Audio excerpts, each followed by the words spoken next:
Jeff, would you like to get us started off?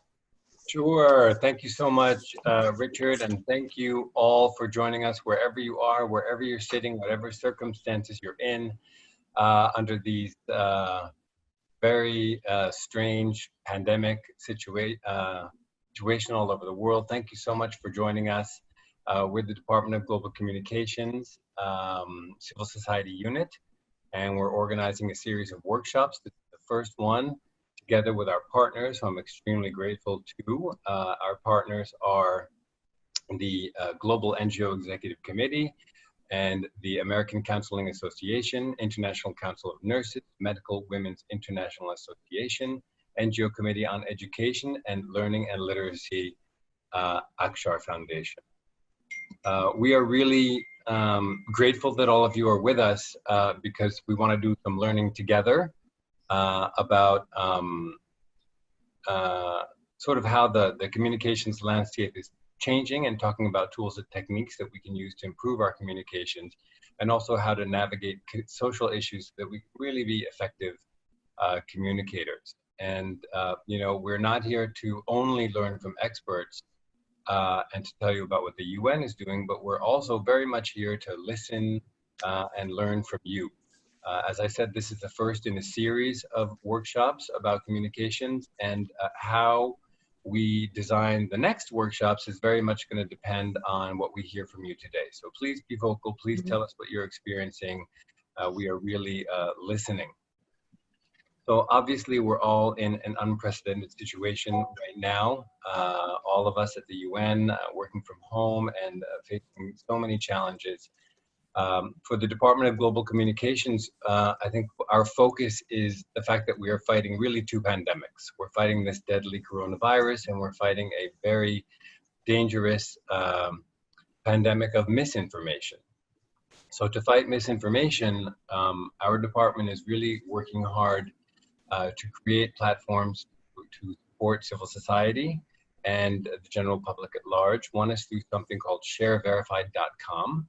And if you have not heard of it, please visit shareverified.com. And what it is asking you to become an information volunteer and share verified information. Recently, for example, a focus has been to ask folks around the world to pause and take care before you share information. And the idea is that so much information and misinformation, incorrect information, dangerous information and divisive information is shared in that impulse moment when someone perhaps is feeling anxious or angry or happy, that they feel like they you know, perhaps have a solution to share to keep their loved ones safe or their friends. But many times it's incorrect information, as we know. So this is designed to have people think and sort of interrupt that impulse sharing moment, so that less of that misinformation goes out. Have them think about, you know, the source of the information. Example, when is the information actually from, etc. And finally, we in our unit have really been working to highlight the role of civil society. I cannot think of a single civil society organization, a single NGO in the world, and I know all of you are in the exact same boat, at least I think so, that has not become a part of this global response. Whatever you were doing 6 months ago is probably very different now, but you're still active and very much a part of the global response. And we're learning a lot from NGOs around the world, and also very excited to see how many NGOs are using WHO guidelines to inform their activities in the field. So we are both you know, excited that we're able to share that information and share what the UN is doing around the world, but also learn from civil society and NGOs around the world, including young people who are doing some incredible things. So, you know, from us, a big thank you. We are listening. And as I said, we're going to learn from the conversation, develop the upcoming communications workshops. So join us for those as well. But we really look forward to today. And without saying anything further, I'd like to hand it over to Fanny Munlin, who's the chair of the Global NGO Executive Committee. So thank you all, and over to Fanny. Okay. Thank you, Jeff, and good morning, everyone. Welcome to this a communications workshop. I want to tell you a bit about the Global NGO Executive Committee. We have been working with the UN on conferences and workshops for over 68 years.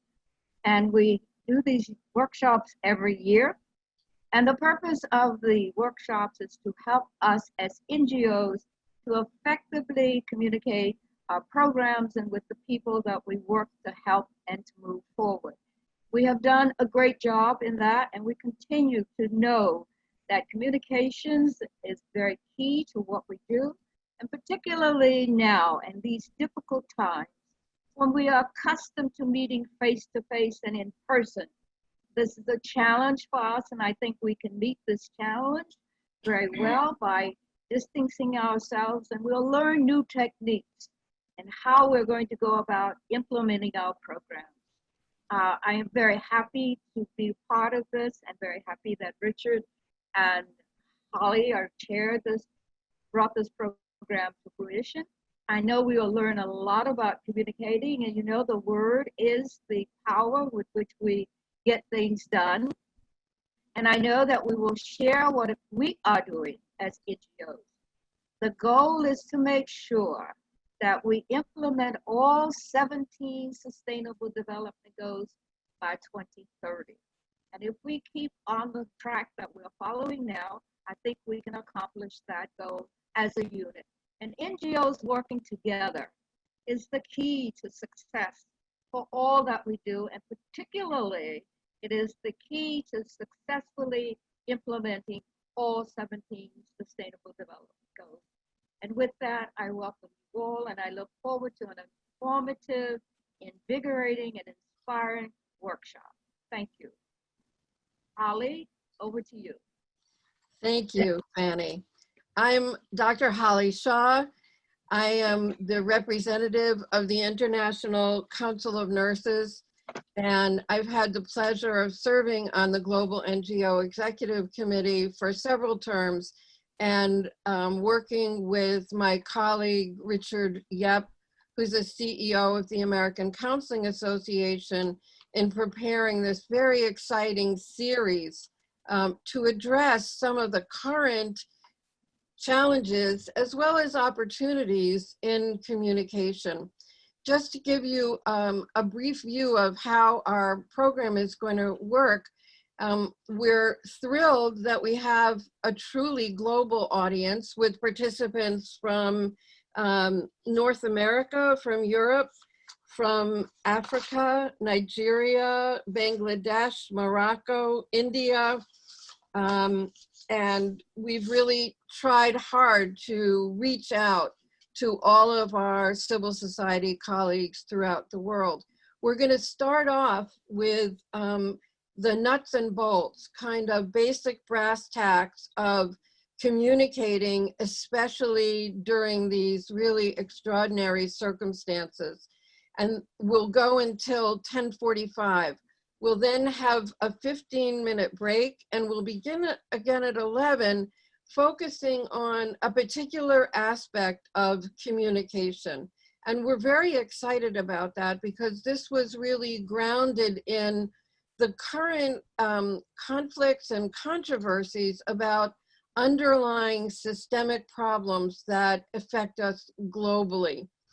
The backdrop is really the Universal Declaration of Human Rights that spells out in elegant, specific language the recognition of the inherent dignity and of the equal and inalienable rights of all members of the human family, which is the foundation of freedom, justice, and peace in the world. So in our session 2, we're going to have conversations about how to address some of these really difficult and challenging issues that confront us in every part of the world. And we're delighted to have participants who are going to share with us experience from India, from Africa, and from the United States. Right now, I'd like to turn the program over to Richard Yep and enjoy this part of our very exciting program. Thank you, Holly. I appreciate that. And good morning, everyone. I want to let you know that, as Holly said, the first part of today's workshop is going to focus specifically on tools and techniques of effective communications for NGOs. And today we're going to focus on the word effective. To be effective, the communication platform needs to meet various criteria for each NGO. Cost, staff, basic communication techniques, but it all leads to engagement and commitment. And that's something that we think social media can play a huge part in. And the reason why I say that is when you think about it, many of us on today's call use social media in our personal lives, our professional lives, each and every day. So in terms of whether anyone is on social media, we just need to look at ourselves, or our phones, or our iPads, or our computers. With a built-in base of those who utilize social media, it makes it clear that our communication success must include this component. And the amazing thing is that social media really is that great equalizer, right? It has lowered the cost to get your message out to people, thousands of people, instantaneously. There's no paying for printing, there's no paying for postage. It means that even with a very small staff or a group of volunteers with the right training and an understanding of communication strategy, you really can maximize the benefit that social media brings to enhancing and furthering the goals of your organization. So that's what we're going to talk about this morning. But just as your organization does such good work for your constituency and how you can benefit from using tools like social media, we have to remember that there are other organizations who can use social media to promote things like hatred or discrimination or intolerance. And sometimes those terrible organizations may target your NGO, and then you have a crisis. So what do you do at that point? So this morning, we're going to talk about the role of communication strategy and specifically what social media can do to play in that space and advance your message and increase the support that you have and that others have for your organization. We'll share with you the rationale, but also a number of techniques and tips that any NGO, regardless of your size, can use to promote your messaging. And just a reminder, if you do have a question, use the Q&A feature, which is at the bottom of your screen there. That way we can try to answer your question as soon as we can. And if we can't get to it, we will follow up with you. So I'm very happy this morning to be presenting with my colleague, Katrina Lee. She is the public affairs strategist at my organization, the American Counseling Association. She has a vast amount of experience. I learn from her all the time. And so I think that we'll really have a great morning. And so let's go ahead and jump right in. Katrina? Hello, good morning, everybody. Today, I'm very honored to be amongst you to talk about communications, especially during this time. Our learning plan for this first session will consist of quite a few things. We're going to try to get as much as we can in there for you. We're going to talk about what is social media. We're going to talk about the different options that NGOs have, the costs associated with those options. We're going to talk about how to best communicate using social medias. We're going to give you a little bit more information about how to plan a communication strategy and how to form a message for your NGO. We're also going to give you do's and don'ts for social media and a couple little other tricks and tips for you to start your social media journey. But at the start of this, we would like to take the pulse with everyone that's on the call with a poll question. We want to know, how often are you using social media? How many of you currently use social media? You should see the poll pop on your screen right now. If you can just check either yes, my organization uses social media, or no, my organization does not use social media. Once again, what we're trying to do is just take the pulse of who's on the call and your interaction with social media, just to make sure that our conversation today is meaningful for you.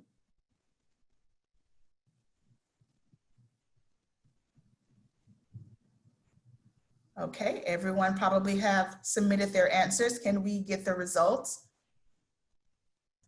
Wow, good. It looks like most of you definitely use social media. 95% of you use social media. And for the 5% of you who don't use social media, that is totally okay, because this session will cover how you can get started and some of the things you need to think through as you begin planning your social media journey for your organization. Next, we're going to have Rich talk a little bit more about what is social media. Thanks, Katrina. So social media, really, when you think about it, is something we've always done. It's just that now we have the opportunity to use the power of the internet, right, to help us enhance that message and make it louder.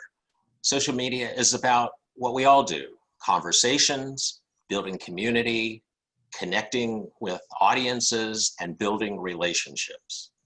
It's not just a broadcast channel or a sales and marketing tool. It does much more than that. And because it's much more than that, and people are reading and listening to what you're posting, authenticity is key. Authenticity, honesty, open dialogue. Those are three things that I hope you'll remember. So social media not only allows you to hear what people say about you, but it enables you to respond, right? So another tip: listen first, speak second. Be compelling and use relevant and engaging types of language. Don't be afraid to try new things, but think through your efforts before kicking them off. And that's the strategy part when it comes to using social media. It really is just a collective term for websites and applications that focus on communication and community-based input, interaction, content sharing, things like that.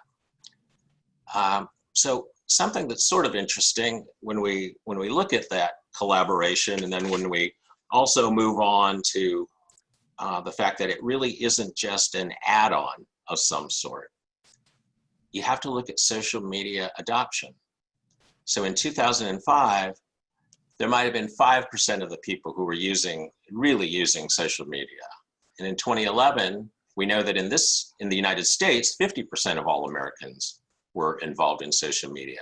And last year, it was up to 72% of the public used some type of social media. So what I'm trying to stress is that it's important, as you look at what your strategy is going to be, to do the following: identify and understand the needs and motivations of different audiences and communities. Comprehend and leverage communication dynamics in various forms of media. You have to also create and analyze meaningful messages and texts.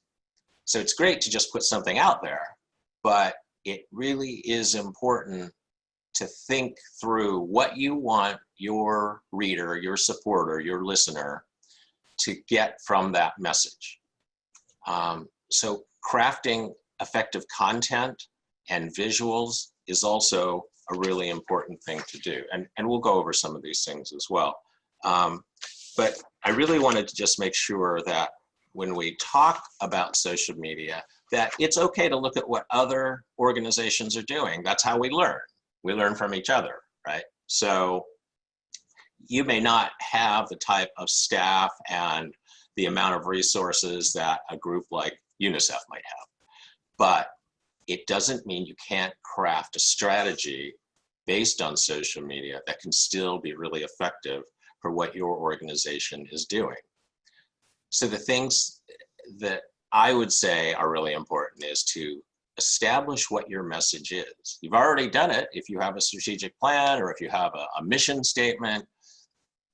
Then figure out what that branding and that overall message needs to be for those who support your organization.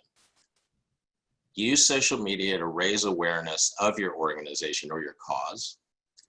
Engage with larger audiences and use it to sustain increase or support from donors and volunteers, public policymakers, those who will be helping you out. So I think, Katrina, are we moving to a second poll question? Yes, we are. The All second right. question. It should be popping up on the screen at any moment. We want to know, how often does your organization post to social media? Next, 1 to 2 times per week, 3 to 5 times per week, or every day? How often does your organization post to social media? Again, there's no right or wrong answer here. Give you just a couple more seconds to respond. Okay, let's see what we have here. Let's see. Okay, not bad. It looks like at least 68% of us are posting to social media anywhere between 1 to 5 times per week. And there's a really nice number that's posting to social media every day. 27% of y'all post to social media every day, and 6% never. And that's in line with people who said from the first poll who said that they either use social media or don't use social media. So that's really good. So now that we know how often you're using social media, Rich has given a great rundown of what social media is. I now want to talk about what options do NGOs have and how much do they cost. So organization, when it comes to your social media, is key. Using a social media management tool to manage your social media presence helps you to be more organized with the content you produce and the content you share. And if you're just starting out, here are a few free or freemium options that I would recommend to get you started. There are free options when it comes to these channels, even as you see on the screen. Hootsuite and Sprout Social, they are 2 of the top platforms out there to help you with your scheduling and your organizing of your content. Hootsuite does have a free service, but with the paid service, you get more customizable options, such as more templates, you get more publishing calendars, you have more access to your analytics, so you can track your success with social media. So just depending on where you are in your social media journey, you might want to try the free features first before you make that investment to go a little bit higher. TweetDeck is absolutely free. That's where you find all of your Twitter messages, your Twitter mentions, your Twitter your Twitter trending topics, all in one place. So scheduling and organizing are extremely important when it comes to managing your social media. And if you want, you can research. There are so many platforms that's out there on the market. I'm just giving you a couple of my chosen ones, if you will. When it comes to social media, also understand that having good images for your posts matter. When social media first started, it was all about just having words, as long as you had words up there. Now it has transformed into making sure that your words match your images. And so there are free software management tools to even help you with your images. So whether or not you have an in-house graphic designer, you can totally manage your social media presence on your own. I have worked as a freelance communications strategist for years, and I have always managed my clients' social media accounts completely on my own using these services.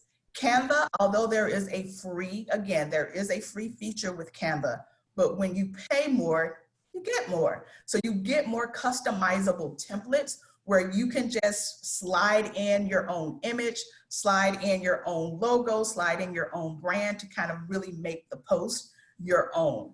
And then there's a service called Unsplash, which is completely free and is filled with beautiful royalty-free photos that anyone can use, and you don't have to pay a single thing. So after you've tried, several of these free social media management tools, please choose the one that works for you and your organization. Because although at ACA, we use Sprout Social and we pay for Sprout Social, that might not be where you and your organization is right now, and that's okay. Social media is definitely one of those things that no matter where you are in your social media journey, if you're just starting out or if you've been doing it for years, there's always room for you to grow. So just please keep that in mind. Now we're going to go into our next and last polling question. It should pop on your screen in just a second.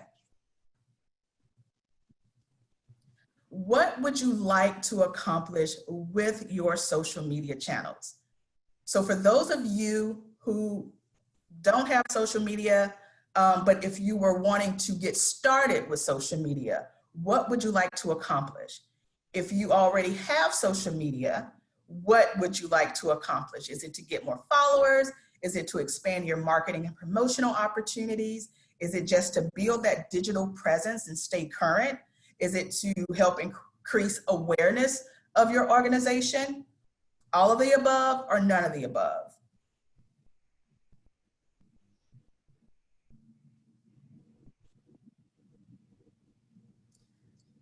Good. Now that we've had a moment to kind of answer that question, let's see where we all stand. All of the above. I love to see it. Absolutely. We should all be wanting to get more followers. We should all be wanting to expand our promotional opportunities and staying current and building that digital presence, especially in these times, because even more so than ever, digital is exactly where it's at. I mean, look at us right now. We're having to do this workshop virtually. So this is definitely the time, if you're not on social media, is to definitely figure out where your organization may line up when it comes to actually starting that social media journey. So I'm very happy to see that. So now that we know what you hope to accomplish with social media, I do want to talk a little bit about what is the best way to communicate when using Facebook, Twitter, Instagram, and LinkedIn. Now, as you can see in real big and bold, there's let the data lead. At our organization, we lead by data. And I would encourage you, no matter where you are in your journey, make sure that you're always researching, make sure that you're always checking to see where these social media channels are lining up statistically. And I'll tell you why. So for LinkedIn, you definitely see that between 18 to 49 years of age, a lot of people are on LinkedIn.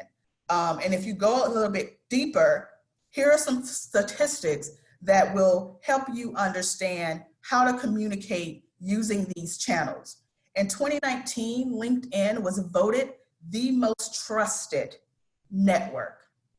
That says a lot. So when it comes to your NGO, you definitely want to be on LinkedIn because it doesn't have the same rep as some of these other channels that are a lot of times called out for being, clickbaitish, too controversial, too many bots. You don't know who's who, what's what. Well, you don't really get that with LinkedIn. It is definitely one of the most trusted networks out there. So I would encourage you, if you are not on social media yet, start off with LinkedIn. It's very easy to start an account and get started. So you can kind of get your feet wet a little bit to see if it's something that you and your organization can do for the long term. Another really great thing about LinkedIn is that 80% of social media leads come from LinkedIn. And that is very true. I've seen it for our organization. Whenever we are promoting a conference, whenever we're promoting an event, when we post on LinkedIn, we definitely get a lot more engagement than when we post, say, on Twitter. And it definitely depends on the event and what we're promoting. But LinkedIn is a very great source for promoting things on via social media. Another great statistics to always be aware of when you're thinking about posting on these social media channels is when is the best time to post. Because as you know, social media, there's a lot of noise. There's a lot of people vying for attention, a lot of organizations and business that's vying for attention. So that is why you have to be very informed on the statistical value of these channels. The best times to post on LinkedIn are Wednesdays from 9 to 10 a.m. and 12 p.m. That's not to say that you're not going to get any engagement at any other time, but if you're looking for the best bang for your non-buck, then those are the best times for you to post on LinkedIn. The next channel that I want to look at is Instagram. Yes, Instagram is one of my favorite. I can talk about Instagram for the rest of this session because of what we've been able to accomplish at ACA with Instagram just over the last year. Instagram, when you're looking at Instagram and when you're looking at some of these other social media channels, you definitely want to check out the demographics, which is why I have the demographic slide up here and not so many of the other ones. Because for ACA, we do have a membership base and we do have certain key demographics information from that membership base that we can look at and say, okay, well, we have 50% of our members are women. Where are the women on social media? Or we can look at it and say, okay, we have students.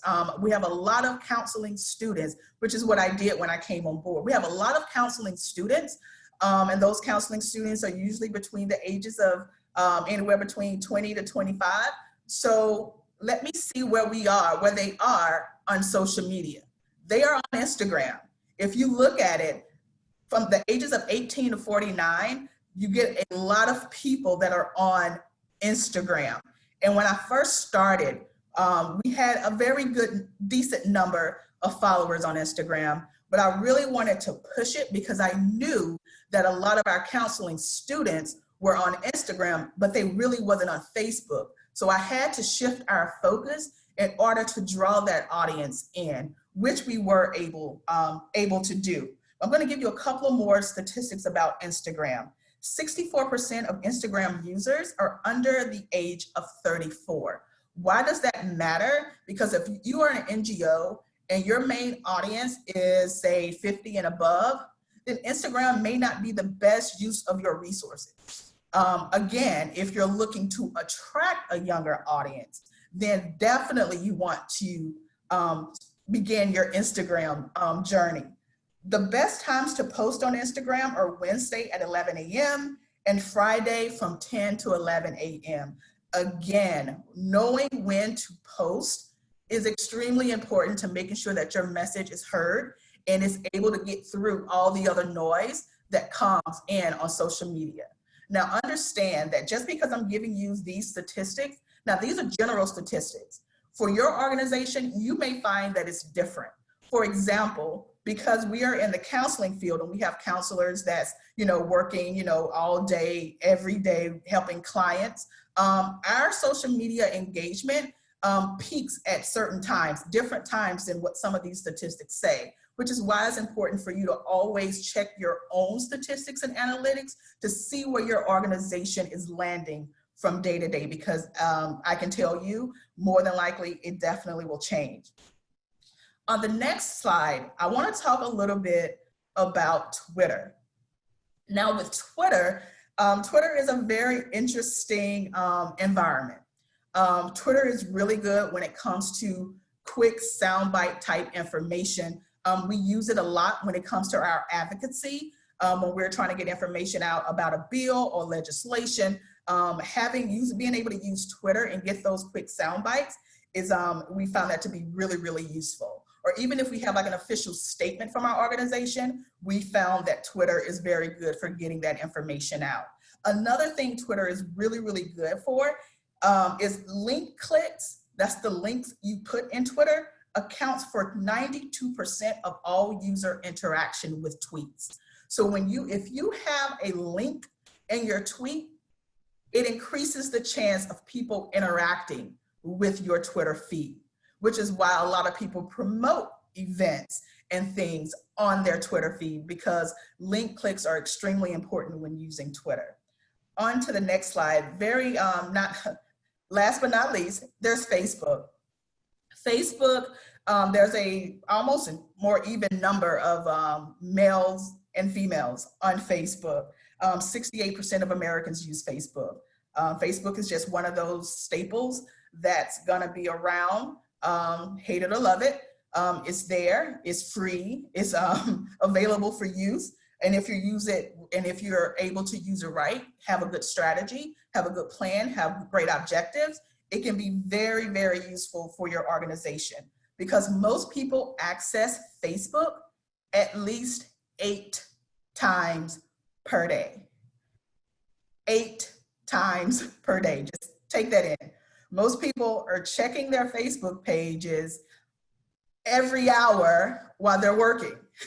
So your employees are probably checking their Facebook right now. Some of you during this workshop probably have checked your Facebook, and I'm okay with that. But just keep that in mind, understanding where these people are, understanding how people tend to get their information. It is very helpful for you to establish what your organization is gonna do long term. So I've just given you a lot of information. Now I'm going to throw it back over to Rich so we can talk a little bit about thinking about your NGO's message. Thanks, Katrina. So like I said in the beginning of this workshop, she knows so much stuff. I sit here and listen all day long. But I am going to talk a little more right now about things relative to your NGO's message. And I think that that's a really key thing in terms of how you plan your communication strategy for a project or a goal. First of all, what to post. So, wondering what kind of posts are most useful. And Katrina talked a little bit about the different platforms and formats.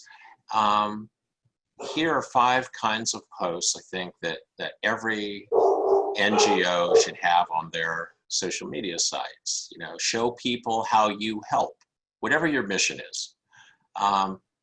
Think about recurring themes about what your organization does and how you want to make sure that people understand those things. And then news updates, not just from you, but put up there what others have said about you, if it's good stuff, of course. Make sure you express gratitude. I think that sometimes people just want to be acknowledged by being thanked for what they said about you or by what they did that supports your mission. And then, of course, use social media to promote your events or your resources, whatever you have available for your supporters. Katrina talked a little bit about how often to post. We took that poll. We saw how many of you are. Some of you I see are posting a lot. Others, maybe not quite as much. Know who your audience is. Sometimes you'll be in an organization who loves posting a lot, but their supporters aren't as into that many posts. So that's part of the strategy behind what you need to be able to do. What social media sites to use. Katrina gave a really good overview of, the big 4. There are many others as well. A lot of organizations just starting out seem to pick up on Facebook and Twitter, although Katrina gave some really compelling information about the other sites as well. Nonprofits use social media platforms every day to connect with constituents, to raise awareness for causes, to seek donations. And when you have engaged followers on one or more of the social networks, I think that organizations can more effectively spread the word about what they're doing, what their campaigns are, what their initiatives are, and you'll hear about some things in the second session about what folks have been doing to sort of tie things together. So one of the things that I would want to make sure of is that you have a communication strategy. And in a moment, Katrina's going to talk to you about an actual case study. But I just wanted to say that set your social media goals so that they support your organization's objectives. It seems pretty simple, but I think there are times when some organizations lose sight of that. So set your social media goals that support your organization's objectives. Another one is identifying your core audience and develop personas to help you better connect. Who will post? What's their point of view? What point of view are you trying to get across to whoever might be reading your stuff? And then determine, of course, like we keep saying, which social media platforms to focus on. Create a content strategy, And then this part is really important, and a lot of groups don't always get to this, but track and measure and share your results. Because the more people that know about the results and you're able to track and measure, it gives you more insight strategically into what you should be doing. I do think that being able to identify and analyze your target audience is really important, and that's why we talk about diving into the data so much. Find out what you can about your audience, you know, and like Katrina said, some people just seem to read emails or look at social media posts at certain times of the day. And if that's part of your constituency, then make sure you're driving those messages at the times, those peak times when you know they're going to be receptive to what you're sending out. The other thing is to set your tracking benchmarks, right? There are some key performance indicators that include the 4 following things. Awareness, in other words, how many impressions or views, or what is your reach in your communications. Growth, those would be how many followers have you increased by? How many people like your stuff more than they did last year at this time? How many subscribers do you have if you are running social media that involves subscribers? The third one is engagement. How many reactions, how many clicks, how many comments, how many shares? This is all a whole new world, especially for older people like me, but it's something we have to be aware of. It's tracking data. And then the last would be conversions. You post something and how many people then register for something, or how many make a financial contribution or write a letter on your behalf. So again, those 4 things: awareness, growth, engagement, and conversions. And like Katrina says, you know your audience. So the last couple of things would be building a content calendar. And, you know, we polled you as to how often you post. And I guess there needs to be a strategy based on your members and supporters. And so remember what we said earlier, listen to your supporters, you know, review the data. The other thing is, don't forget to sometimes put in some happy info, right? There was a study at Cornell University in New York. They partnered with Facebook and they conducted a study on about 500,000 users, and they saw that happy content gets shared much faster and wider than content that wasn't as happy. Just something to think about. The other is, obviously, since we're in this age of social media, use visuals. And Katrina talked about some of the sources you can go for that. And the other thing I guess I'd say is that, you know, it's important to keep your posts short. You don't want to write, you know, 10,000 words and post it on Facebook or something like that. So it's all about finding the right spot to be in, to reach the most people possible, to engage them, to build relationships, not just with people who will support you, but with influencers, as they call them, influencers, people who influence what other people will do or read or see, and also with similar organizations, and then to encourage people to share your posts. So that reaches exponentially way more people. In fact, I hope you're using hashtag UN with civil society for things you're posting about this workshop. So I'm going to turn it back to Katrina. She's going to share with you a case study. Katrina? Thanks, Rich. Yes, I am going to share with you a case study. One of my favorite projects that I've done at ACA, one that I was salivating to get my hands into when I first got the job at ACA, was Counseling Awareness Month. For you who are not familiar with what Counseling Awareness Month is, Counseling Awareness Month was designated by ACA to begin every April. Every April is Counseling Awareness Month. Put that in your calendar. Every April is Counseling Awareness Month. It's designated by ACA, and it's something that we do to make sure that we are highlighting the counseling profession, making sure that, because one of our objectives as an organization is to build and increase awareness around the counseling profession, and the impact of professional counselors and the mental health. So if we, I'm sorry, give me 1 second. I'm trying to get these slides together. So if we go down in this slide, what I did was I actually put together the outreach results for our organization so that they can see the results we were having with social media.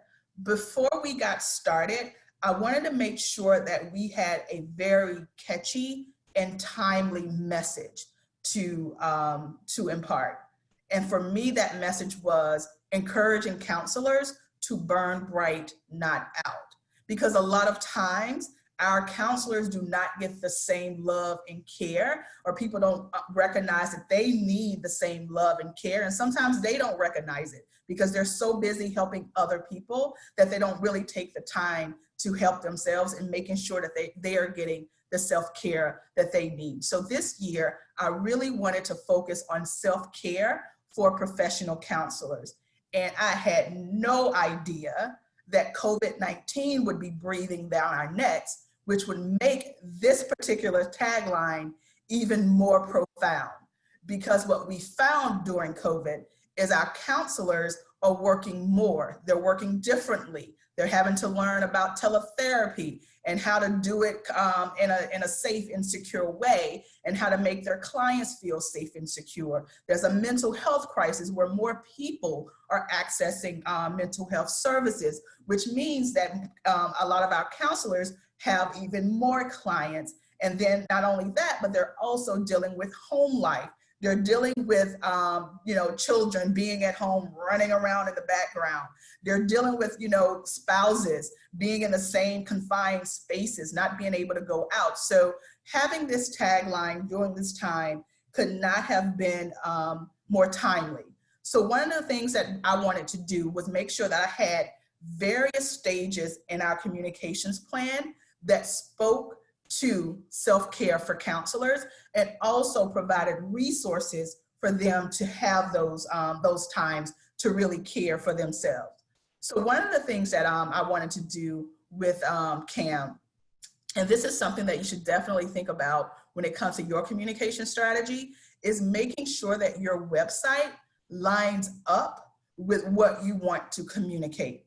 Because we can communicate all day on social, but we have to have somewhere to send people to for more information, because the goal is to make sure that traffic is being driven to your site so your products and your services are being seen. Your products and your services are being viewed, and people are looking at what you are doing as an organization as a whole. So I needed to have a really good, beautifully designed landing page for our Counseling Awareness Month campaign.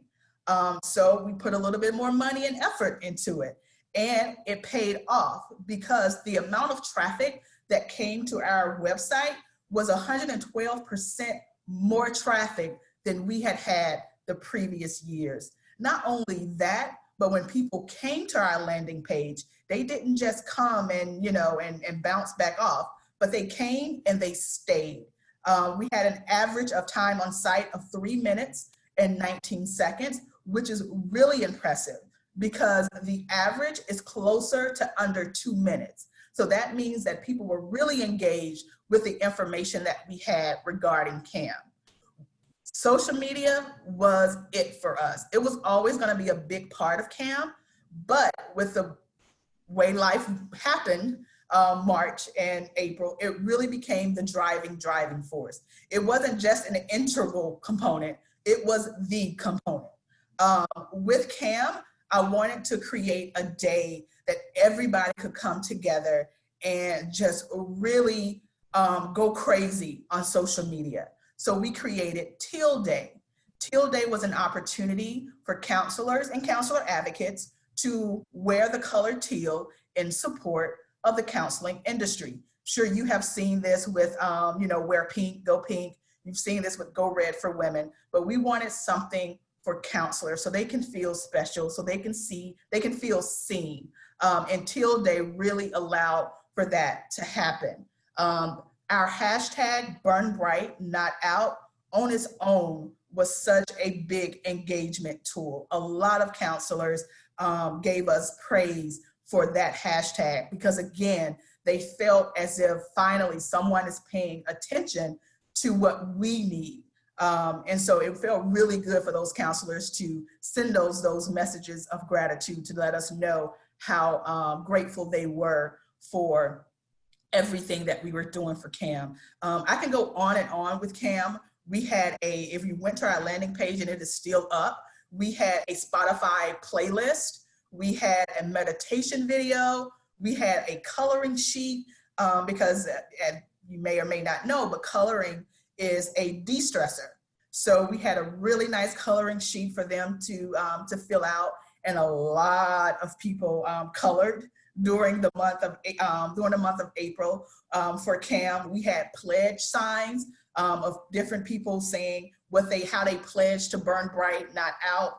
I can go on and on, but I really want to show you these results. Our CAM, just in the month of April, our CAM campaign, we received over 1.7 million impressions. What does that mean? That means that over 1.7 million people saw CAM. They saw something related to CAM. They used CAM. They used the Burn Bright Not Out hashtag. They posted something related to CAM. They shared something related to CAM. CAM showed up in their feeds. And that was far more than anything that we have seen at ACA on our social media channels. Not only that, but we gained so many followers on all of our social media platforms. Engagement was through the roof. Over the month of CAM, we've seen over 42,000 different pieces of engagement. That means that people were liking, commenting, they were retweeting, they were sharing, they were posting their own posts with the hashtag. And it just became a very good indicator of what we could do as an organization if we had a very strong communication strategy rooted in social media. So very, very proud of what we were able to accomplish with CAM, and it gave us a baseline, more of a baseline for what our organization is capable of and what we should be doing moving forward. So that's CAM. Again, I could go on and on. We had some really great, we even had social media contests, and we had winners. We had partner emails. So we made sure that we covered the communication spectrum fully. So it wasn't just social media, even though that was it, but we also had email campaigns. We also, again, we had the website, or the landing page, I should say. And we also put it in our newsletter. And we just made sure that our partners also had weekly communications regarding CAM and some of the resources that we had and some of the things we were focusing on for the week. So it was truly a comprehensive communication strategy that led to these extremely impressive results. So that's CAM. The next slide, I believe, we are talking about how to ensure that social media is a strategic component and not just an add-on. Rich? Thank you, Katrina. Very good. Yeah, so in terms of social media being a strategic component, I know some of you have even posted on the chat that maybe your organization doesn't do a lot of social media yet. And when you go back to the beginning of what we said this morning, the fact of the matter is that it is such an all-encompassing thing that it's incumbent, I think, on NGOs to at least look at how they can utilize social media and what that might mean. There was a time, and not that long ago, when a lot of organizations felt it was a nice thing to have. And I guess what I would say is that now it's a critical component and no longer an add-on. It's a communication tool, but more importantly, it is an engagement tool. And again, in the old days, we just wanted to get our message out to people so they would join in and be part of our effort. But now people are more particular with their time. They want to make sure that what they're doing gives them a feeling of engagement and fulfillment. And I think that that's why we utilize social media, because we're able to do those things. Because when you have engaged followers, they will help you then spread your message. And that's the best kind of promotion to have, I think, when somebody else shares with a colleague or another organization what wonderful work that you're doing. So social media allows you to meet key objectives like telling your story, and you get to tell your story every day. Not the same story. You can dress it up a little bit, change it up a little bit. Again, it helps you engage people who are going to support what your mission is, and it increases that awareness. Just think about, because we have people today on this workshop from all over the world. In the old days, before the advent of social media and the internet, a strong base of yours might have been geographically right around where you were located. Now you have worldwide support. And if we're going to accomplish things like the SDGs or whatever else that we put our minds to, we're going to have to engage everyone in these efforts. So that's why I always try to tell people when they're like, oh, you know, we don't have enough money for that or whatever. It's like, you don't have to have a lot of money. That's why we have this workshop. We're talking about what tools you can tap into in order to move your message forward.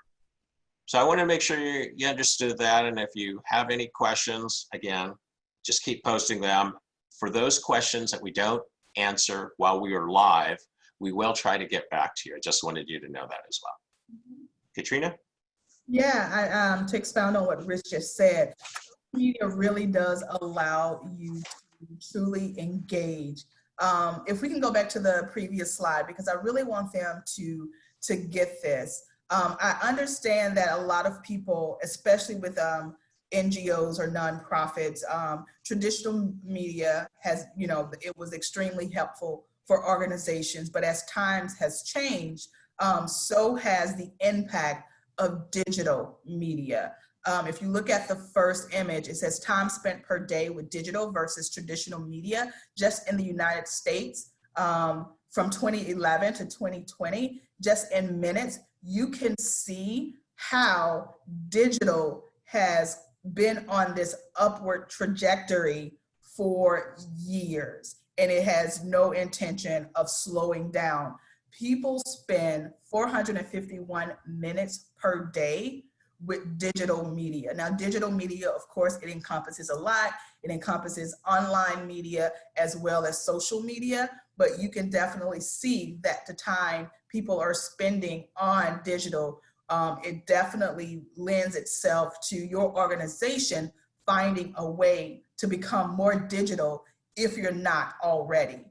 Traditional media is actually seeing another increase because of COVID and some of the other issues that's plaguing us globally. So traditional media is starting to see another rise itself, but digital media is definitely outpacing it, and trending wise, it will continue to do so. And Rich mentioned this in one of the earlier slides, and I just want to make sure that I reassert what he said. Social media is so much cheaper than traditional media. The amount of money you know, organizations spend on traditional media is far more. It surpasses anything that you would spend on social media. For example, for CAM, I didn't spend one single dime in advertising, not one. I could have, but I didn't, and I didn't have to. Everything that we accomplished for CAM was organic. And I'm glad that I can sit here and say that, because I know we're working with other NGOs who may not have a huge budget. And that just goes to show you that you don't have to have a huge budget in order to accomplish a lot with social media. Social media helps you tell your organization's story every single day. something that you can't really say if you're talking traditional media or, emails. But with social media, it's every day, multiple times a day. It gives you an opportunity to tell your organization's story. It helps you engage supporters. It captures and retains their attention, even especially with stakeholders. It also helps you to generate that online community so that it creates its own online viral marketing effect if you're using it wisely. And then lastly, it increases awareness of your organization or brand, which may support fundraising efforts. For me, that is really huge because the very definition of my job is to make sure that I am increasing awareness of our organization. So I have to use social media in order to get the kind of results that I want and the organization needs. So the next slide, I am going to give you a couple of do's and don'ts when it comes to using social media. One is learn as much. I know it's on here, it says everything, but learn as much as you can about social media. I know you have a lot of things happening in your organization. There's a lot of things that you're having to do, probably especially during these times. But I would still encourage you to learn as much as you can about social media and how it can help impact your organization's objectives. Be sure you understand the various platforms' purpose as well as the privacy controls because they change all the time.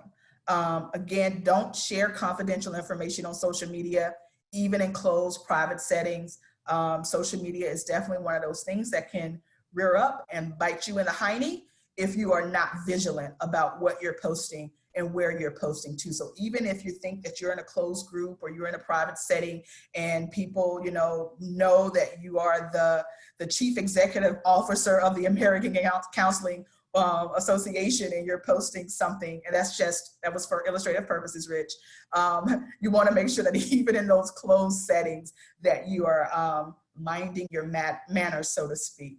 And I say this, I did a presentation with our counselors, professional counselors. I know it's really hard not to get into the hubbub of everything that's happening, and there's so much news and so much craziness that's coming at us on a daily basis. And I know it's difficult not to get into that fray and voice your own opinions. But when it comes to your organization, if you wouldn't say it in real life, please don't post it online. You really, really want to be careful about the statements you make because they have weight and they will carry. So keep in mind that values and beliefs shared online, they can and most likely do make their way to clients, customers, stakeholders, other organizations, and professionals. So let's be mindful of that. On the next slide, there are a few more do's and don'ts I want to share with you. Be accurate and appropriate in the portrayal of your brand organization. People will find you out pretty quickly if any misinformation is given from you about your organization. I think I saw a question in the chat about how do you manage the misinformation. I think the question was about your organization. And I say that with always countering, making sure that you have great posts that speaks to the reputation of your organization. One of my main goals at ACA is to protect our brand integrity, to protect our brand reputation, and to build up on it. So I am always finding ways to make sure that I'm lauding our accomplishments and what we've been able to do, especially during these times. With COVID, really great things. And so making sure that your followers, your members, your customers or clients are always getting information directly from you about what you're doing as an organization. It may not completely drown out the naysayers, but it will go a long way to making sure that you're doing your job to establish your organization as reputable and as needed. Do develop a social media policy. Social media policy should cover any and all risks identified by your organization. For example, our tips for professional counselors or around confidentiality, making sure that they, you know, don't out their client on social media, don't, you know, respond to their clients on social media. So making sure that confidentiality is always first in mind is very important when it comes for us as an organization. And then not engaging with the clients on social, and not diagnosing mental illness in public figures, as hard as that may be sometimes. Not, you know, talking about, well, this person has, you know, bipolar, and that is why they do such and such, or this person is a narcissistic, and that as a professional counselors, we caution our counselors not to be that voice on social media, because again, it can get them into a lot of trouble. So whatever that, I don't know what who your organization's main audience is, but that is an example of how you can make sure that you're keeping things tight and right on your social media platforms. And next, we're going to talk a little bit about dealing with a crisis, which everyone know we are still in the middle of. And Rich, I'm going to pass it back to you. Thanks, Katrina. So I do see that there was a question about if people could ask something like live, not just typing it in the chat. And so there is time toward the end of this half of this session where we will be taking questions, and we'll have more interactive discussion. So if you're here for that, that'd be great. So, right, dealing with a crisis. So what's really important is that you have organizational guidelines and some kind of a response plan. Dealing with a crisis, you don't want to be complacent in any way. And what I mean by that is your organization, all of our organizations, are vulnerable. We could be vulnerable to any number of things, not because we did anything wrong, but because somebody didn't like what we did, they didn't agree with our position, and they do something to make our lives very difficult. So it's important for any group, whether you have a large staff or a small staff, to think through what could happen. What could a crisis be that we will have to address? And not all crises are the same, which means not all responses or plans are the same. So in addition to not being complacent, what that leads to is don't wait. You know, many organizations only get their crisis plans underway when the disaster strikes. And by then, you can overcome it, but it is much more difficult if you had not planned in advance what could happen and how would we address these things. The whole gist of it is that don't wait, because many organizations do get stuck because they did not know something was going to happen. So you want to advocate for a concrete emergency preparedness plan. Again, oftentimes, especially in smaller organizations, we don't think anything bad is going to happen to us. We've got so much going on during the day and during the year that we just don't realize that something bad could happen. A crisis could occur, like I said, among your leadership, with your staff, something in society. So it's really important to advocate among your organization to put together some kind of emergency preparedness plan. And crisis takes all different shapes, like I said. And again, every response has to be geared toward what that crisis might be. Information that they need in order to say something, and who will write the information. Those are three very unique skills. Sometimes one person has all three skills, but oftentimes it's better if you have one person who speaks for the organization, one person who knows how to do really good research and can gather data, and then somebody who can write it up so that the person saying it or posting it on social media is able to do that in a coherent way. So again, I think the key thing in dealing with the crisis is who will manage your social media, and to be able to monitor and respond quickly. And the way you do that is by ensuring that you have thought this through way before anything does come up. Mm-hmm. Katrina? Yeah, I would definitely agree with that. Definitely thinking through the different scenarios that could possibly happen. Also having canned messaging ready to answer any questions that people may have. I know when the after George Floyd's death, ACA put out a couple of statements in relation to that. In our social media feed, it got a little bit busy, to say the least. It got a little bit busy with people expressing various opinions about the things that, we were saying in our statement. So we definitely had to pivot really quickly in the way we responded to messages, how we responded to messages. And to be frank, we had to hide certain messages. We had to be extremely vigilant because, especially on Facebook, the trolls truly came out. And so we had to be very alert to what people were posting to make sure that, they weren't being offensive or they weren't stirring up mayhem just to stir it up. And that took us really looking at our social media channels from sunup to sundown, managing the different responses that we were getting.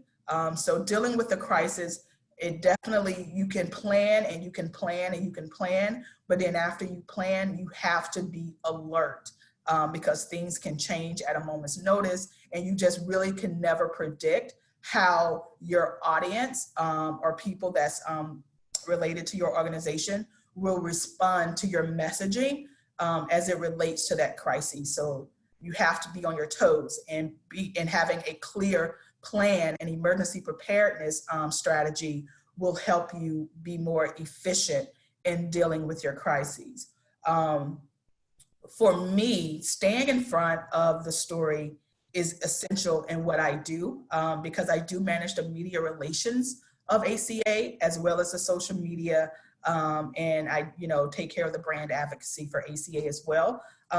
But staying in front of the story, although ACA is generous and they do give me paid tools to help me stay in front of the story, I did want to offer you some free tools that you can do at your organization, just so that you are always aware of what's happening and you are not, completely blindsided about what the media is reporting, what people are responding to, what's trending, that sort of thing. One of the main things that I always encourage people to do, especially people in my field of communications, is to set up Google alerts. Setting up Google alerts is free. If you don't have a Gmail account, get one and set up Google alerts. Our Google alerts, of course, they center around our business. So mental health, professional counseling, therapy, those are just a few that I can think off the top of my head. And every morning, Google will gather all the media that's related to whatever in your Google alerts and send it straight to your inbox so you can see what's being talked about in the national conversation.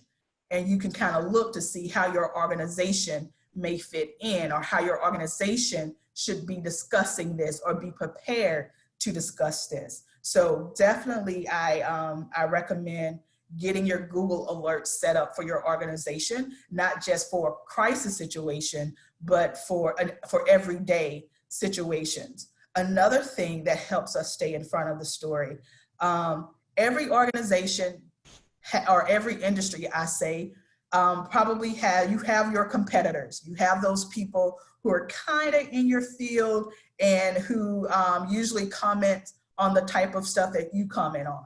I would say really pay attention to your competitors, and I use that word loosely. Pay attention to the people that's in your field or in your industry to see what they're talking about. I'm not going to say the name of this organization, but there's not a day that goes by that I do not visit this particular organization's page to see how they are framing their messages, whether they are talking about something, how they're talking about it, how much energy and resources they are putting into it. I would definitely recommend that if you have already identified your competitors, especially people that are doing great in their field, keep an eye on them. check out what they're doing, what they're saying, how they're saying it, when they are saying it. And I promise you, it will really give you a good blueprint to kind of compare to your own messaging and in your own way of handling the different crises or whatever situation that may be out there. I will say too that when you're dealing with a crisis, pivoting quickly is essential. You have to be nimble and you have to be quick. No one was expecting COVID. No one. Thankfully, we had a great COO. We have a really great COO at the American Counseling Association. Oh, and the rest of the C-suite, they're great too. But the COO, she really took it upon herself to have this emergency preparedness task force. And this was in February, I believe, where, there was just inklings of COVID. But again, that comes with keeping your ear to the ground and really having understanding about what's happening and what could happen. And so ACA was really able to pivot quickly and to set up a task force team that was related to COVID and being prepared and having messages put out about COVID, because not only were we dealing with COVID, but we were also dealing with the fact that our conference, our annual conference, which is a big deal for ACA, was just what, Rich, 2 months away, a month away? Yeah, so we were dealing with that as well. And we already had, I think we had quite a few thousand people already registered for the conference. So we had to be super, super, super quick and pivoting and making sure that our members got the information as quickly as we were deciding it. So yeah, pivoting quickly, extremely important. Google Alerts, that is my pro tip for you. Make sure you sign up for Google Alerts. One of the other things that we instituted, I have a mighty team of one, or I should say one other person that works with me. He's my public affairs coordinator. He's amazing. Thank you, Danny, for standing the fight with me. But one of the things that we do is we create for our, we started doing it for our executive team, but now it goes out to our entire staff, is we do these daily media roundups. These daily media roundups, it consists of Danny, my PAC, actually, he's set up with Google Alerts, and him looking at social media and the trending topics and the different things that's happening and what people are talking about. We also have reporters that we follow, so we're always, listening and monitoring to understand what's being said out there, what's gonna be said out there. So every morning he compiles some of the most gripping stories that comes through on his Google Alerts, so that our staff, more so our ET team, executive team, will know what people are talking about. So we can start looking at, how does ACA fit into this national conversation? What do we need to be prepared for as an organization? And so every morning at 10:30 a.m., this email of the top of 3 stories, varying from, mental health and coronavirus. Everything is related to mental health for our organization. It may be different for yours, but mental health, virus, mental health and racism, mental health and racial disparities in the health system.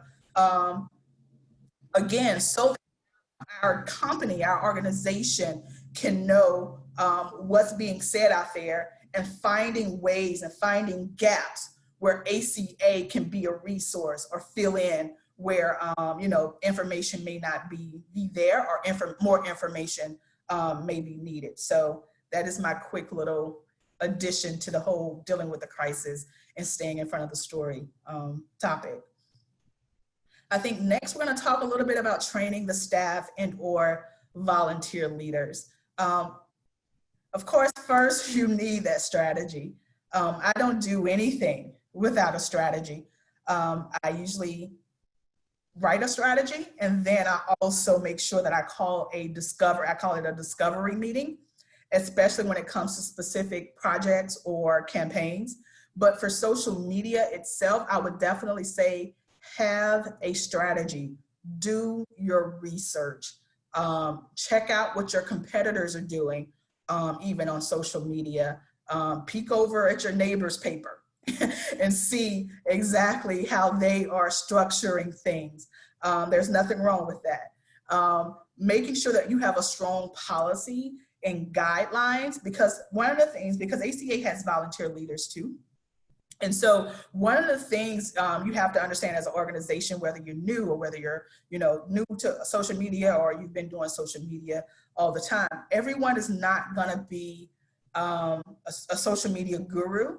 Some people are still a little bit afraid of social media. They don't want to say the wrong thing, or they don't want to put themselves out there. There are still people that are cautious about social media. So you want to do as much as you can to make sure that they are properly trained and given the right set of processes so that they can be confident and comfortable in helping you advance your social media goal. As far as the social media response guide, this becomes extremely important, not just when dealing with a crisis, but pretty much everything. One of the things that I wanted to make sure that I did when I came onto ACA is to make sure we were responding more to our followers. Even if they gave us, great job, ACA, even if it was thank you, because we weren't doing that as much as we should have been doing. So just making sure that there is a response guide so that people know that you're not just a robot, doing your little, social media posts as an organization, but that you care and you're listening to them and you're responding to them in a timely manner. Some questions may be as inane as, how do I become a member of ACA? Why isn't ACA talking about, climate change? Like, those are questions that although you may not want to answer them, you need to be prepared to answer them. And you need to have a response guide prepared for that, especially during these times when it comes to very hot topics such as racism. You will want a response guide. You do not want to be caught off guard. Some response guides, most of the questions I can answer myself because I'm pretty much the manager of social media, but there are some questions that are beyond me, and I need either the executive team with Rich or the governing council to lend their voices to. And so that's something else you need to have in your response guide. What type of questions need to be ran up the chain and what that process looks like. So everybody is aware, everybody is understand what needs to happen at any given time. And then just when it comes to training staff, it's really the social media management. This is the bulk of the work. I never do anything without a calendar. And even though I always get people interfering with my calendar, I still have my calendar. I still have set posts from day to day, from hour to hour for each of our channels, because it allows me to look and see what are we posting, what type of information are people getting from us, and are they getting enough diverse information so that it looks as if we're paying attention and we're giving them things that relate to what they need and not just what we want to give them. One thing with social media, I don't think I've said this yet, but with social media, you only really want to promote yourself 20% of the time on social. Everything else should be serving your followers, serving your members, or serving the people that are tied to your organization. So self-promotion, social media isn't for your self-promotion. You can use it as such, and you will actually see more organic engagement if you don't promote yourself.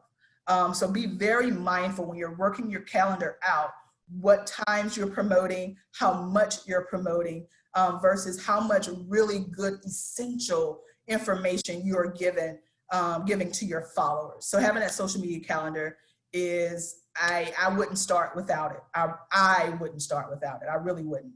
And then again, having that calendar, it will actually help you with your publishing plan. Again, because I'm sure at your organization, it might happen at your organization because it happened at mine as well. No matter how much I have my social media calendar, there are always going to be requests from the top.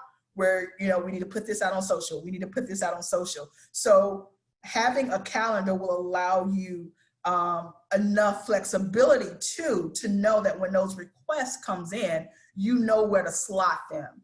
And it doesn't feel like you're being too bombarded. So making sure that you have in that calendar, you have that publishing plan is very important. For me and Danny, who is my public affairs coordinator, we do have an approval process. Danny, he gets out there and he gathers the information, and I actually have to approve it to make sure that things line up, things look good, that it's a good representation of our brand, of our organization, so that we don't have any problems. We don't want to have any problems. I wanted to give you an example. Back in April, we had a really good post. I thought it was a really, really good post. And it also would give you a glimpse into how different people on different channels see things. So Danny had this really good post about tips for a mindful counselor. And I remember telling him how much I love the image that he chose. It was an image of a male counselor sitting down and a female counselor sitting down. The male counselor, he had, you know, the button-up shirt and some slacks. The female counselor, she had a really pretty blue dress. Her legs were crossed, and the dress actually covered right below her knees. I thought nothing of the picture. I didn't think it was indecent. I thought it was great. Then we posted it, and the differing comments on Facebook and Instagram was very enlightening. Remember, Facebook, their audience tends to be a little bit older, and Instagram tends to be a little bit younger.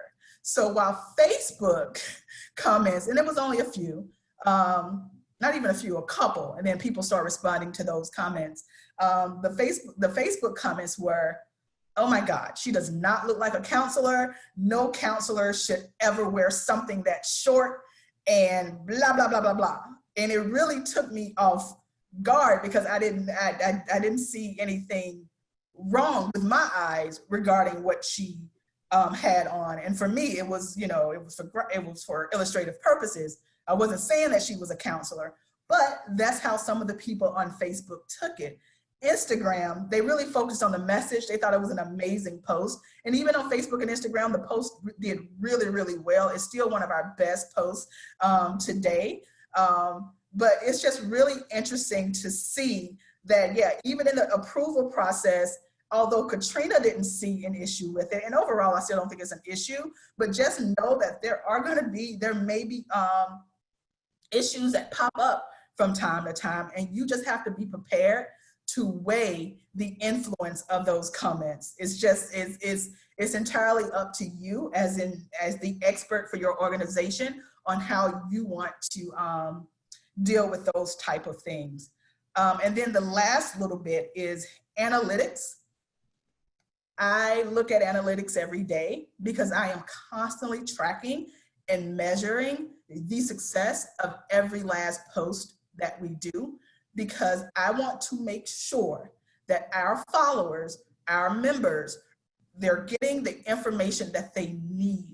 It's not about me. It's not about ACA wanting to be the biggest, the best, the bestest, the baddest. It's about our members actually feeling valued and actually feeling informed by ACA. So I am constantly tracking the analytics and training Danny on how to look at our analytics to see what posts we should be doing more of and what posts we probably don't want to do as much about. So Rich, I don't know if you have anything that you want to add there as far as training staff and volunteer leaders, because you work with the volunteer leaders a little bit more than I do. Right. I think it's really key that although people might do a lot of social media on their own in their personal lives, there is a strategy behind what our organizations need to do. So rather than just give the keys to the car to volunteers or leaders who might not have had that training, it's really important, even if you're just sitting down with that leader, to talk to them through what it is we're trying to achieve. Again, there's strategy behind everything, and even though we might not have huge budgets, we still have a strategy for our organizations. I do know that we're to move into the interactive discussion. I know some people have some questions, so I think Katrina can just wrap up this part pretty quickly here. Did you want to say anything about creating and executing on the plan, and then we'll move right into that? Sure, absolutely. Really quickly, you know, to consider, and I have reconsidered because social media is not a one and done. You're going to want to look at your strategy, and you're going to want to look at the social media landscape constantly because it's constantly changing. So when you get started, you do want to ask yourself these questions. Who will be reading and commenting on your social media site? Who are you trying to engage? That's your audience. Those are the people that you want to follow you, not just on social media, but also follow your organization as you increase awareness and build your brand reputation. How will you identify them and attract them to your networks? What social media networks will you be using? That's a very big one. Again, if you're just starting out, you don't have to do all of them.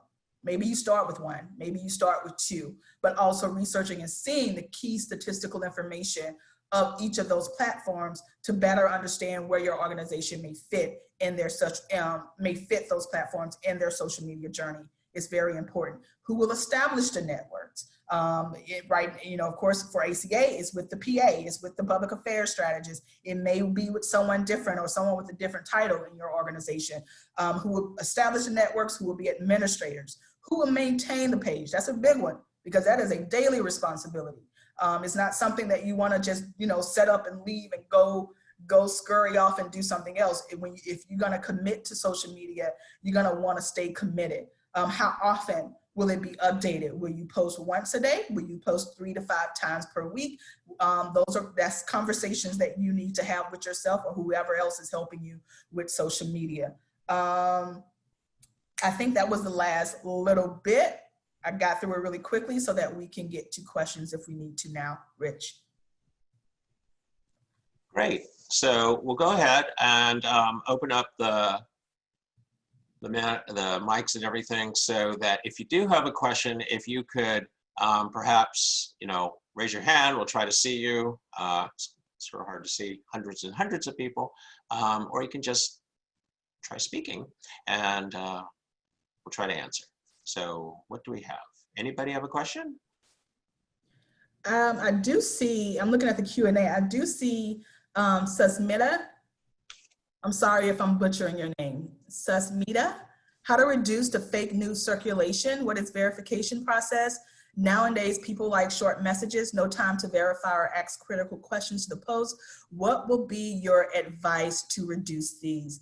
Yeah, fake news circulation is just one of those things that unfortunately, until the powers that be, such as the people that own these platforms, until certain policies are changed with the way they approach the information on their channels, as consumers, we have to do as much as we can. We're not going to be able to do a lot to reduce the fake news circulation.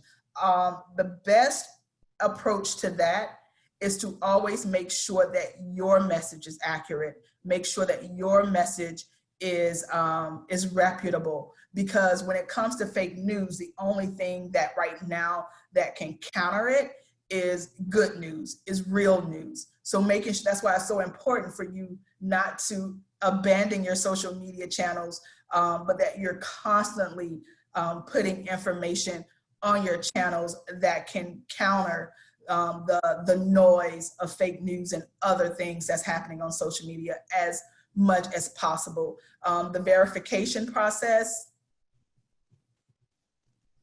there really isn't a verification process unless you do the extra work to research it, because you're not gonna, like, Facebook doesn't have a tool that says this is fake news. I do know that Twitter, when it comes to certain public figures, if they are blasting out things that are factually, that are, incorrect factually, they have, started to put a little flag up to let you know what is fake news. But when it comes to other, random Joes and Joannes who circulating fake news, right now there's no way to counteract that unless you go beyond just looking at that post and doing the extra work to verify it yourself. Yeah, and in terms of fake news or disinformation, there's a couple of things. First of all, that is something, and we talked about it in the very beginning of the session in terms of while social media can do so much good, there is the potential for some bad things to happen. And when you go to places like factcheck.org, or you look at UNESCO's hashtag Fight Fake News site, they have a handbook they have on journalism and fake news and disinformation. The fact of the matter is that people get their news from two sources, mainly, right? They get it from news organizations, and they get it from social media.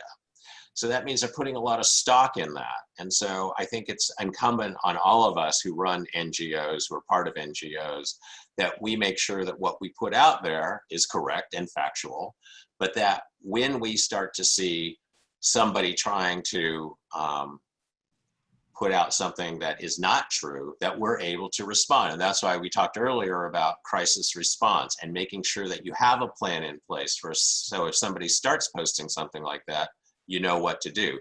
The instantaneous things are if somebody's posting something really mean on your website or on your Facebook page, you could take it down, but more importantly, you need to figure out what's going on there and how to address it, because it'll raise a question in people's minds.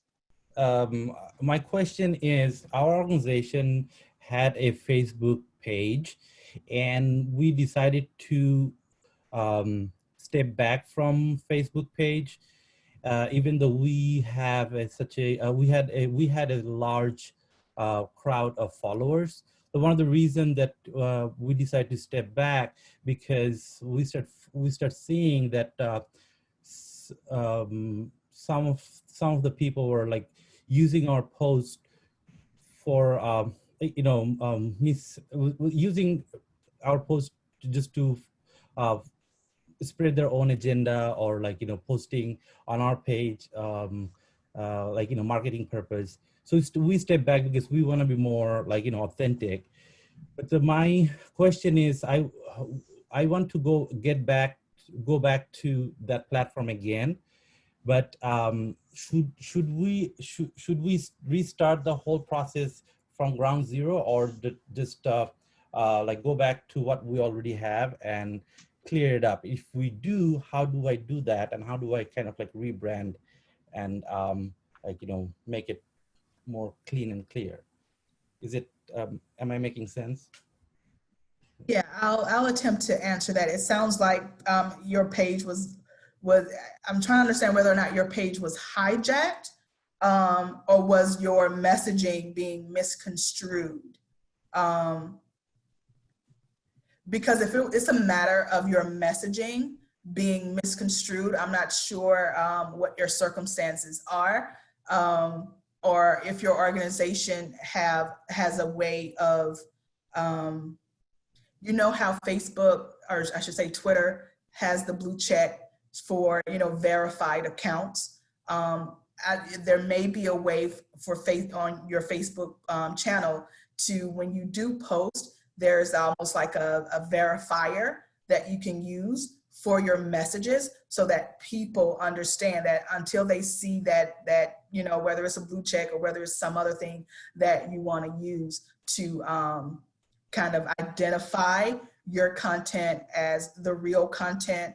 That was what I would suggest for you. Now, if it's a matter of somebody completely hijacking your Facebook, you probably will need to start over. If you haven't already tried to contact Facebook, the company Facebook, to see what they can do about getting you back control of your page. I'm not sure if I understood your question correctly, or even if I answered it correctly, but hopefully something I said in there helped. Rich, you want to add anything? No, I agree with what you said. I think that Holly, who is our chair and coordinator, wanted to also share something. Holly? Thanks, Rich. Yes, I wanted to mention that the Department of Global Communications has some excellent resources in this area, as does the UN. And Jeff mentioned earlier the pause before sharing, and using the site shareverify.com, which will help to assess whether information is valid or not. Patrick has also posted the UNESCO material, and I'd like to remind everyone that the focus of our next program in the series, which will be in the middle of August, is around how to share accurate, valid, and current contemporary information. So the focus of that whole workshop will be exactly in this area: how to assess information and then go ahead and share vital information in a timely manner to avoid some of the misinformation and disinformation. So please stay tuned for our next session that'll focus on this important area. Great, thanks. So we actually are coming up on the time that we said we would break for about 15 minutes. And so if you need to go check an email or post something on social media or grab a cup of coffee, whatever it might be, we're going to take about 15 minutes. We'll stay open like this. You don't have to log back in. And then when we come back, Holly will be leading us in the discussion session with some folks who will have some actual issues that they have dealt with. And Katrina and I will be around to react to some of those in terms of communications policy and social media and things like that. Holly, did you want to say anything else before we take our little break? I'd like to remind everyone that the hashtag, and we'd like you to please use it, is hashtag UN with civil society. We would like to really, the comments that you're making are wonderful and very enthusiastic, and we'd like to share that back to Happy News, but share that with the whole global community. And when we begin again at 11 o'clock, we're going to focus in on some of the issues that several of you have raised in terms of how to communicate regarding some of these highly sensitive and tough issues that have been kept under the carpet for a long time. So we're going to be able to apply some of the information that Rich and Katrina have shared, and also focus on how NGOs can begin these challenging conversations. And also, we're going to hear from an NGO that's challenged by non-digital resources. So focusing a little bit on communication without the advantage of the digital world and how some of that can be optimized. So we encourage you to take care of yourself in the next 15 minutes and come back as promptly as possible for 11 o'clock. Thank you. Okay, welcome back, everyone. We're very pleased to begin the second half of our session. I just wanted to remind you about the hashtag, which is hashtag UN with civil society.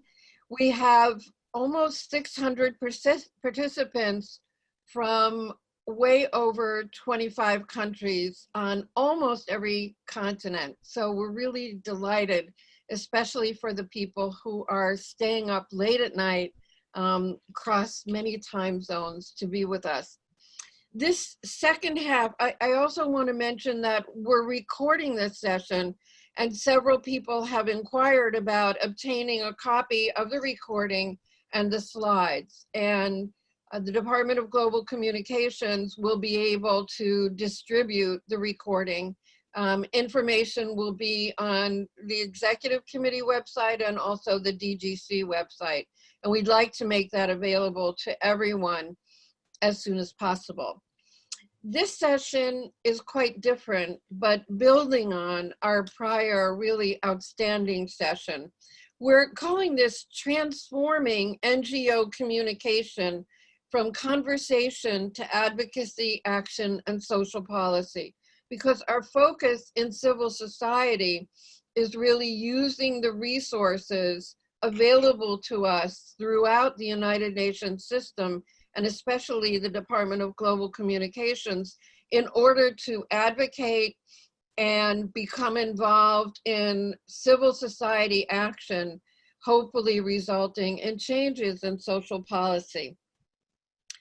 In this session, we're going to address the issue of communication regarding the complex global contemporary societal issues that we've all been struggling with throughout the world, and the intersectionality resulting in disparities and discrimination.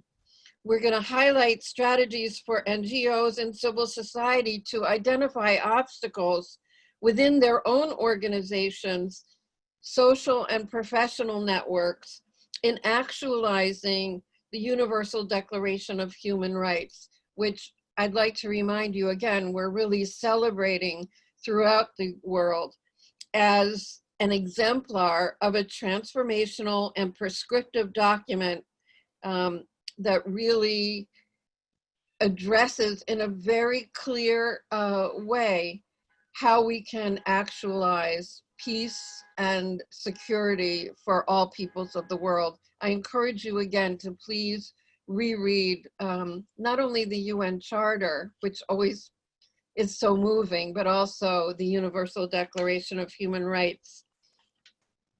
What we're going to be doing in this part of the session is really focusing in on individual NGOs and civil society leaders and ways in which they've tackled some of these very complicated communication issues. And our impetus in doing that comes, at least on my part, from two areas. One is that amidst this horrible pandemic, we also experienced the dreadful reality brought to public awareness in a way that hasn't been done before about inequities and racism, discrimination of all forms throughout the world. And we felt as though it was really important to address some of those basic communication issues in order to make social change. Also, clinically, my involvement is as a trauma, bereavement, and crisis specialist. And I consult throughout the world, as well as in the US, around catastrophes of all kinds. And I recently had a conversation with a colleague about the Avianca airline crash many years ago. And the airline industry has identified that in most of the recent devastating airline crashes, there has not been a case of mechanical failure or even human error.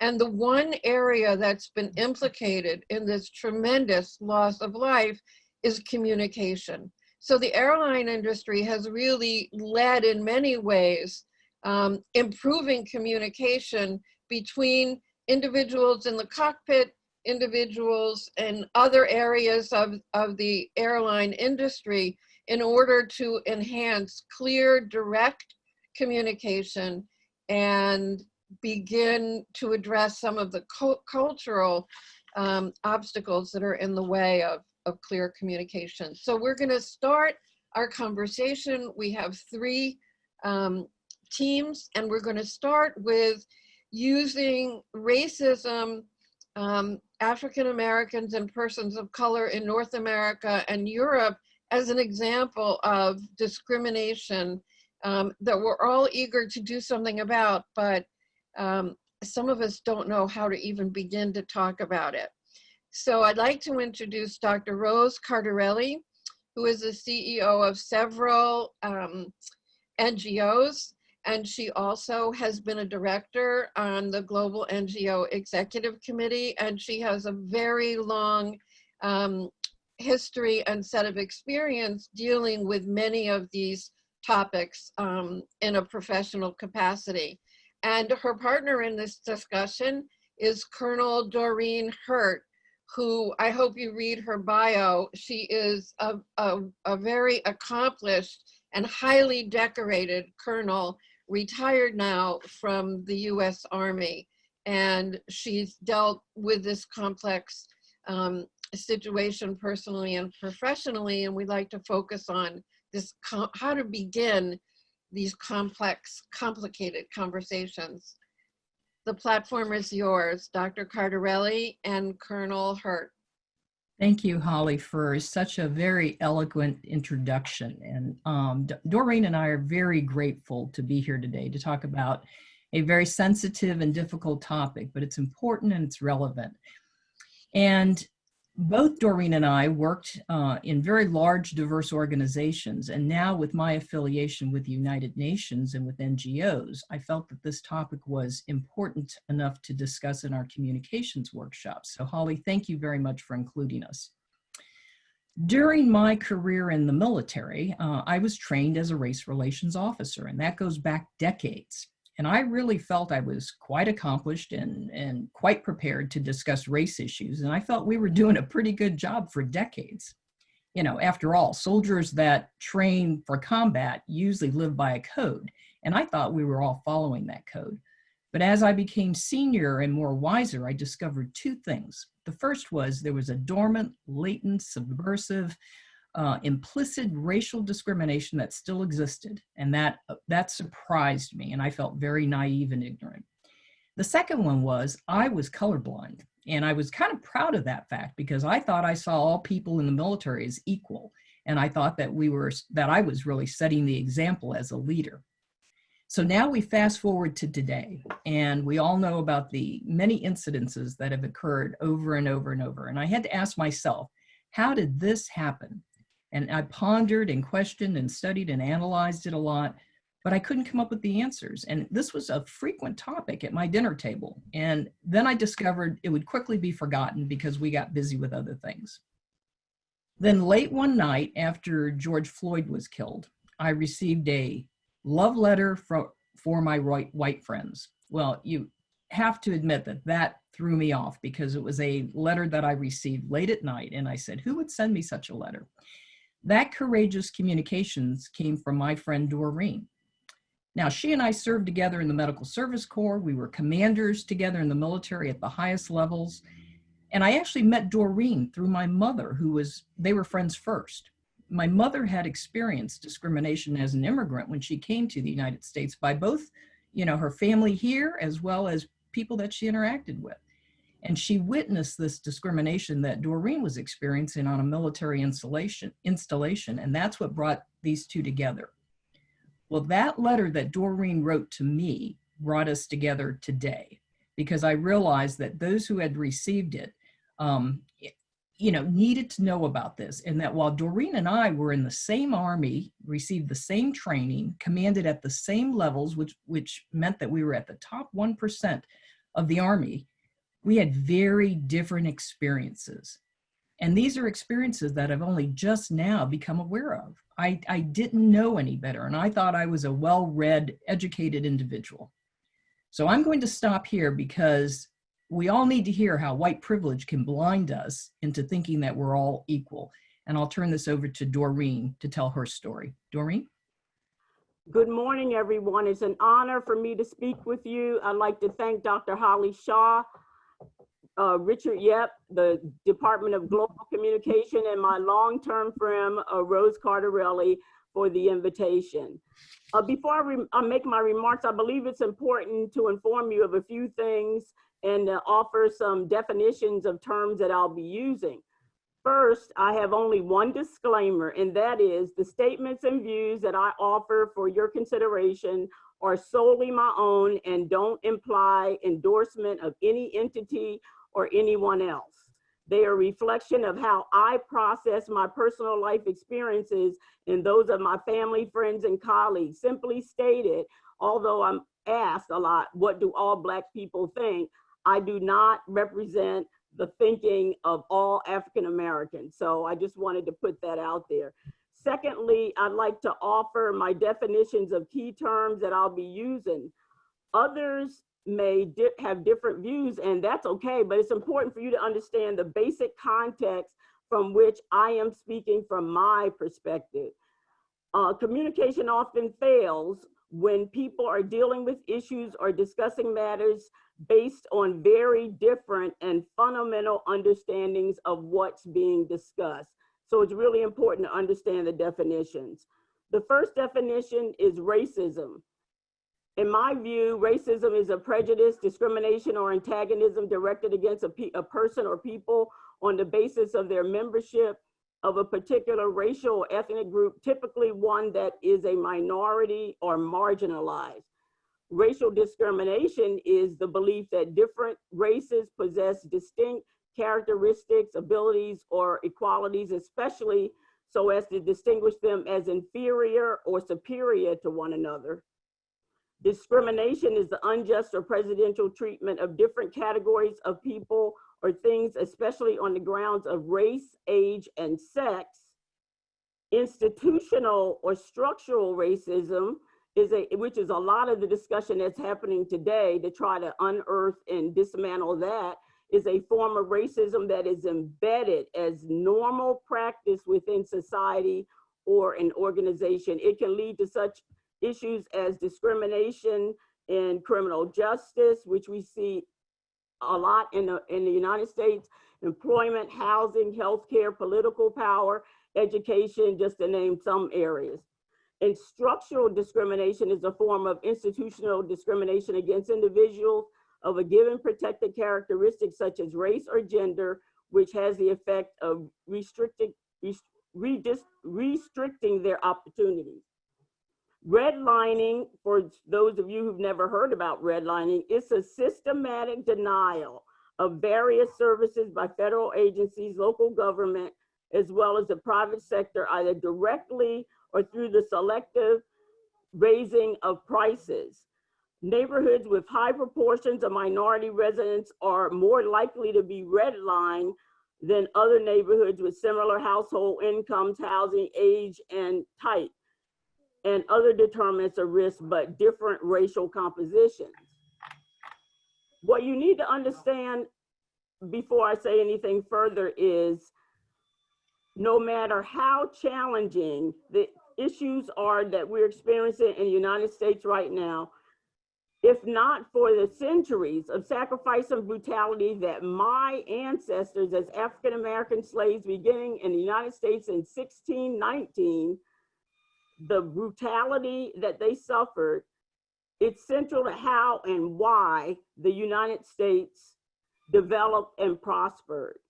If you remove African Americans from the equation, thinking about back 400 years, and you realize that there is no America as you see it today without free labor for hundreds of years.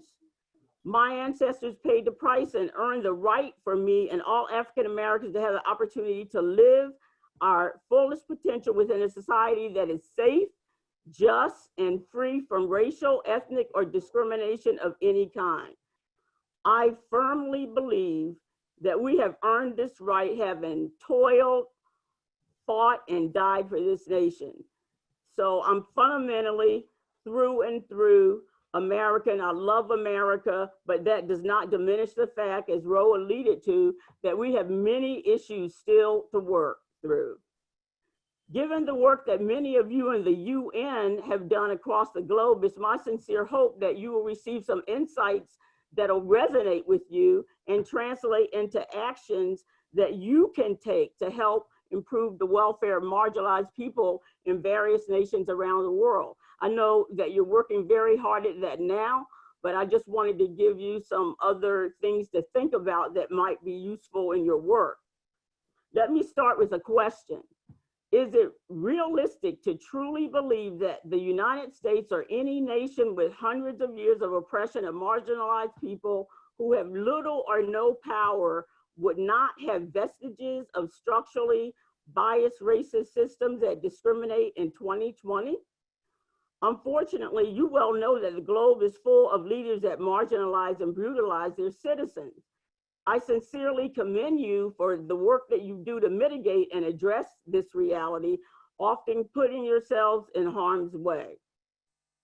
I'm here this morning to share my experiences because I'm hoping that you'll glean something from my experience that will touch and motivate you even more to act in a way that improves the life of marginalized people in America and abroad. I wrote part 1 of my June 10th love letter and call to action and change to my white friends because I'm fortunate enough to think that my closest white friends would begin to understand that America's problems are far beyond a few bad apples acting out. When incidences happen, brutality happens, injustices happen, people are quick to say, well, those are just a few bad apples. That's not the predominant nature of our country and thinking of our country. In many ways, I agree. In many ways, I strongly disagree. I've just seen too much throughout my now 65 years of life to know that we've got major issues that we need to deal with. Everyone has the right to not live in fear and essentially be terrorized by an implicitly biased system. I also chose to reach out to my friends because I believe that they were open to becoming more self-aware and unearthing their own unconscious biases than address them. Unfortunately, it took watching George Floyd murdered in living color in broad daylight to shake many Americans into finally believing what African Americans have been talking about for centuries, that there are deep structural systemic problems beyond police brutality. Just think of the mindset, if you will, of that police officer killing that Black man in that way, knowing that he was being videotaped. He put his hands in his pocket. He dehumanized George Floyd in that moment. That day, which made it possible for the officer to think that it was okay to kill him in broad daylight.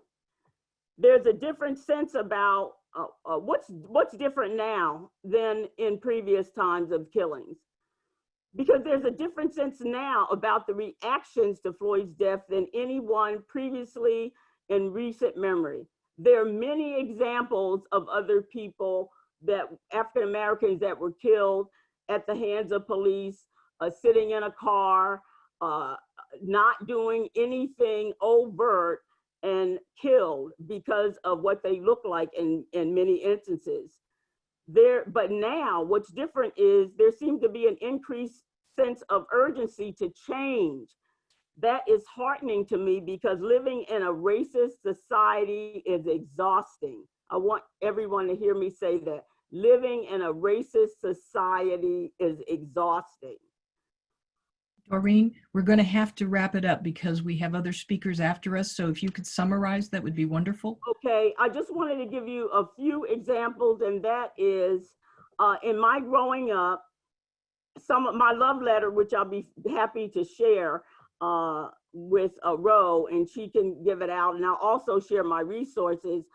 My experiences started with my father being in the Air Force, and he originally went into the Air Force. I'll try to speak quickly about this, but it's important because it was so racist in Philadelphia and he couldn't find work.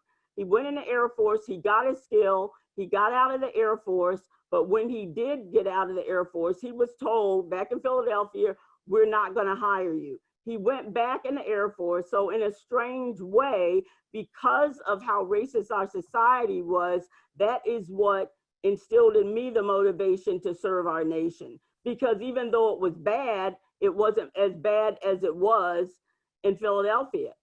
The other example I want to give you is as we traveled, we always had to ensure that we had a clear map and route of what we were going to do, because we couldn't stay anywhere that we wanted to stay. Our parents prepared us to be treated brutally and how to respond if things happen that we weren't expecting. And I'll give you 2 more examples, and then I'll give you the 10 points that I want to have you take away. One example is there was a white man that worked for me in Colorado Springs when I was a young officer. He was so ingrained with how he felt that he told me to my face that he had a problem working for me because I was African American. He was told, as he was raised, that no matter how poor, ignorant he was, that he would be better. He's always better than me because I was Black, period. It didn't matter my education, it didn't matter my skills. That resonated with me, and I started working with people even before that, but definitely in Colorado, to help them understand what my experience was and the kinds of things that they could do to improve the situation. I will fast forward to my 10 points because I think those are the most important things, and Holly alluded to. The goal of this meeting is to give people tools that they can use to take away that can help improve the future. The first thing that I would say is,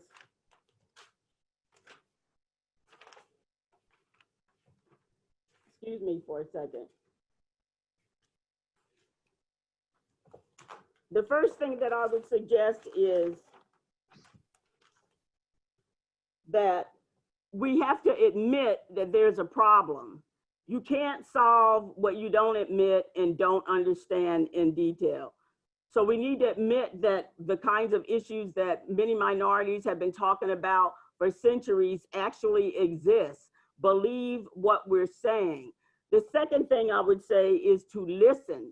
Not only listen, but actually hear and understand what affected people are saying about the negative impact of laws, policies, and hold people accountable for their actions, and hold yourself accountable for your actions and your inactions. Because if you're not acting, then in a way you're complicit with the status quo. The third thing is to educate yourselves, and especially your family. These behaviors are learned. Babies don't come out of the womb being racist and prejudiced. They're learning behaviors. We can do something about that. You can become an anti-racist. And that's my fourth point. It's not enough to just say you're not racist. You need to be an anti-racist. Studies have shown that children as young as 3 already know or beginning to understand the difference in what being advantaged by being white than being another race it gives them. They understand it that early, so we've got to work on that. The fifth item is hold our police accountable, insist on criminal justice and legislative reforms, decriminalize how minorities are treated in the criminal justice system. The sixth thing is exercise your right to vote in all elections. Help others to do the same. If you need to help register them, if they need help getting to the polls, do that. This is an all hands on deck kind of situation that we need to deal with. The seventh thing is organize and peacefully protest. Insist on restoring moral leadership in our government. The eighth thing is complete the census. How communities are funded, as many of you know, is a critical factor based on the census. The ninth thing is call out people, no matter who they are, when you see blatant racism or others being marginalized. And finally, do what you can do to change things. Do not wait for the things to get into a perfect kind of situation before you feel compelled to act. There are people that are dying in our society or not living their best life because of how we are structurally and institutionalized and operate. And remember, I want you to remember that white silence can be construed as being complicit with the status quo. Let's make this moment a catalyst for long overdue reforms. And with that, I will end, and hopefully there'll be questions at the end. I'll be very happy to take, and I will be happy to share all of my resources, publications and videos that might help you have the courageous conversations needed to change things. Thank you. Doreen, thank you. I'll turn this back over to Holly, please. Thank you very much. We're really interested in how this courageous conversation began, and maybe we'll have time at the end to really hear more about what your love letter resulted in from your white friends. I'd like to now introduce an advocate, someone who has not waited for the world to improve, but has really been an activist in making the world a better place. Mazen Mukhtar is a Sudanese American who by the age of 16 had a paid position with the University of Maryland Space Systems Laboratory, one of the premier aerospace engineering laboratories in the United States, as well as a job offer from Boeing. He dropped out of school when he was in his 4th year at 18 to start working to reform the educational systems in California and New York. He co-founded the Akshar Foundation in India in 2013, where he helped to develop the Akshar education model, which converts schools into centers for sustainable development and community transformation. I really encourage you all to go to the Akshar Foundation's website, which is aksharfoundation.org, because this program is phenomenal. We're not going to be able to discuss the educational aspects, but what we are going to discuss and have Mazen talk to us about is another form of discrimination that occurs not only in India, but the US and other parts of the world. And that's colorism and caste, dark versus light skin tone. And Mazen is going to talk with us about conversations to transform attitudes, behavior, and social norms among children, adults, and families. He's going to address institutional and societal marginalization based on caste and skin color, and how he's operated with his partner in a rural, an urban, remote area in India without all of the advantages that we discussed earlier in terms of social media. So Mazen, thank you very much for joining us from Assam, India. You might want to tell us a little bit about Akshar and the implications in communication since the pandemic started, and then how you deal directly communicating with kids and families around systemic discrimination and dysfunctional social norms. Sure. Thank you so much, Holly. Thanks to all the organizers for helping me, for inviting me to participate. So as Holly said, at Akshar Foundation, we've developed a new education model that turns schools into centers for sustainable development. In short, we employ child laborers as teachers and as development workers. Now, the school is designed to be a microcosm of society at large. So it includes a legal system, a system of wages, a banking system for students, and financial penalties for kids who violate the code of conduct.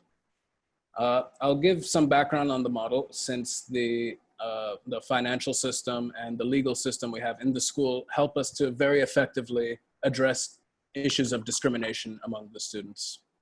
In the Akshar education model, children are employed and they earn wages in school. We started paying children to get dropouts and child laborers back into school and keep them from dropping out again. They earn wages mostly by teaching younger students, but also by working after school in the office, recycling center, animal shelter, tree planting, and landscaping, and even making furniture for the school in the carpentry workshop. We're building a school to career pipeline with a promise to parents and students that teens will be placed into a high-skilled career through college for some, or apprenticeships and training in a craft for most. The different jobs they can do on campus help them to find a high-skilled profession that suits them. Here's a quick 2-minute video that will give you a good idea of our program. If you please, Brandon.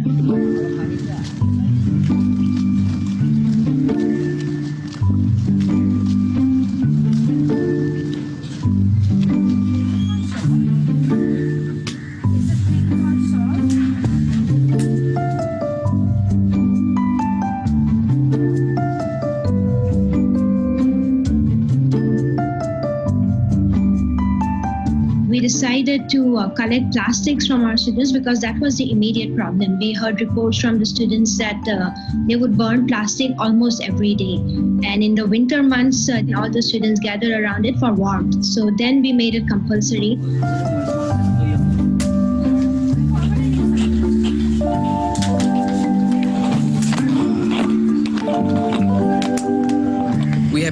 structure by using economics.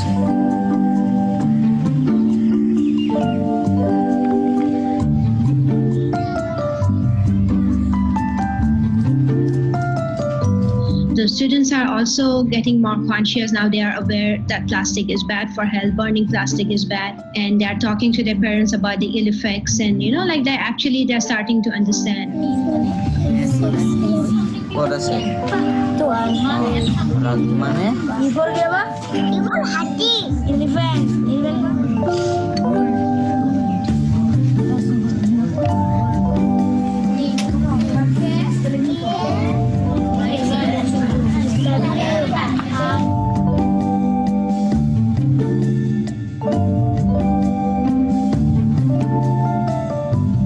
We hope that they have enough skills, so that they can stand up on their own feet. So we are trying to develop a model where we go from schooling to employment.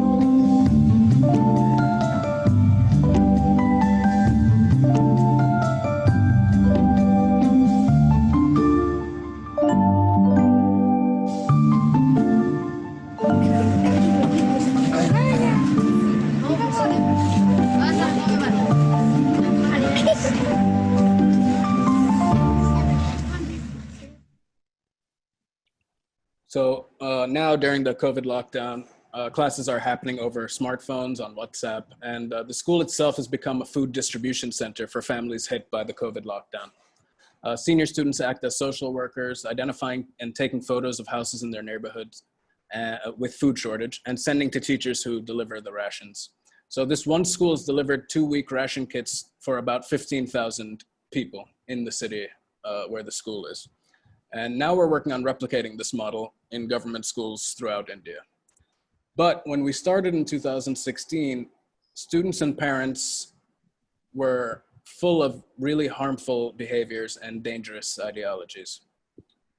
And they acted out these harmful ideas, whether about the role of women or students with disabilities, but especially about skin color and caste. I'm a Sudanese American working in India, and I've witnessed these same sorts of hierarchies replicated all over the world. In the US, I lived in South Africa, and in my home country of Sudan. Colorism is everywhere, not just from Europeans. In Sudan, my home country, the name of the country means the land of the blacks. So in Sudan, lighter-skinned Africans like my family from the north discriminate terribly against darker-skinned Sudanese in the south and the west. My family, despite being black, are almost as bigoted as any Americans of European descent you can find. And I saw some of the same thing in African American communities, but to a much lesser extent. So regardless of the presence of Europeans, there's always a preference given to those with lighter skin tones. I believe it's more of a class-based issue, since wealthy elites everywhere live sheltered lives, mostly indoors, while the lower tiers of society have to spend more and more time outdoors, working and traveling in the sun. In India, colorism is all pervasive. You can see it in the ubiquitous skin lightening products on TV all day. You can see it in the newspaper classifieds, where most listings will specify how fair-skinned a woman is as her most important feature. And you can see it in children's textbooks like this one on this slide. That the idea that light skin is equated with beauty and high status. Now, colorism overlaps with casteism in India to form a really toxic mess. We've had a few students from Dalit communities, or outcast as they're called, and they're literally out of caste, like they're not considered part of the caste system. And the kids from those households are routinely shunned as a matter of fact. Like it's just an everyday fact of life, even by teachers. And other kids are instructed by their families not to even touch them. So they're literally untouchables. So all these students came to us already filled with these harmful ideas. Even among our students, all of our students are from below the poverty line, but there's still these same hierarchies among those families, separating them into discrete groups.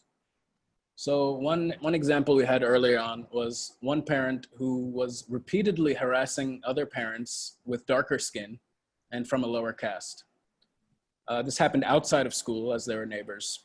But she told these parents to stop sending their kids to the same school that her kids were going, where her lighter skinned children were going. Now, the real problem was those darker skinned parents who were the victims of this abuse, they complied with her wishes. They agreed with her. They were ready to stop sending their kids to our school. So even they were deeply convinced of their low status and were terrified to try and upset the status quo.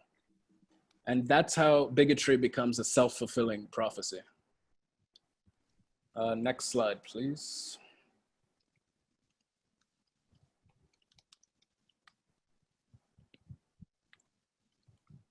So my wife, Parmita, who is the principal of the school, we kind of developed a bit of a system for addressing problems like these that come up from time to time. She went to the offender's home and very loudly and publicly shamed her for her behavior in front of all the neighbors. The bullying stopped, and there was no more bullying from parents based on discrimination.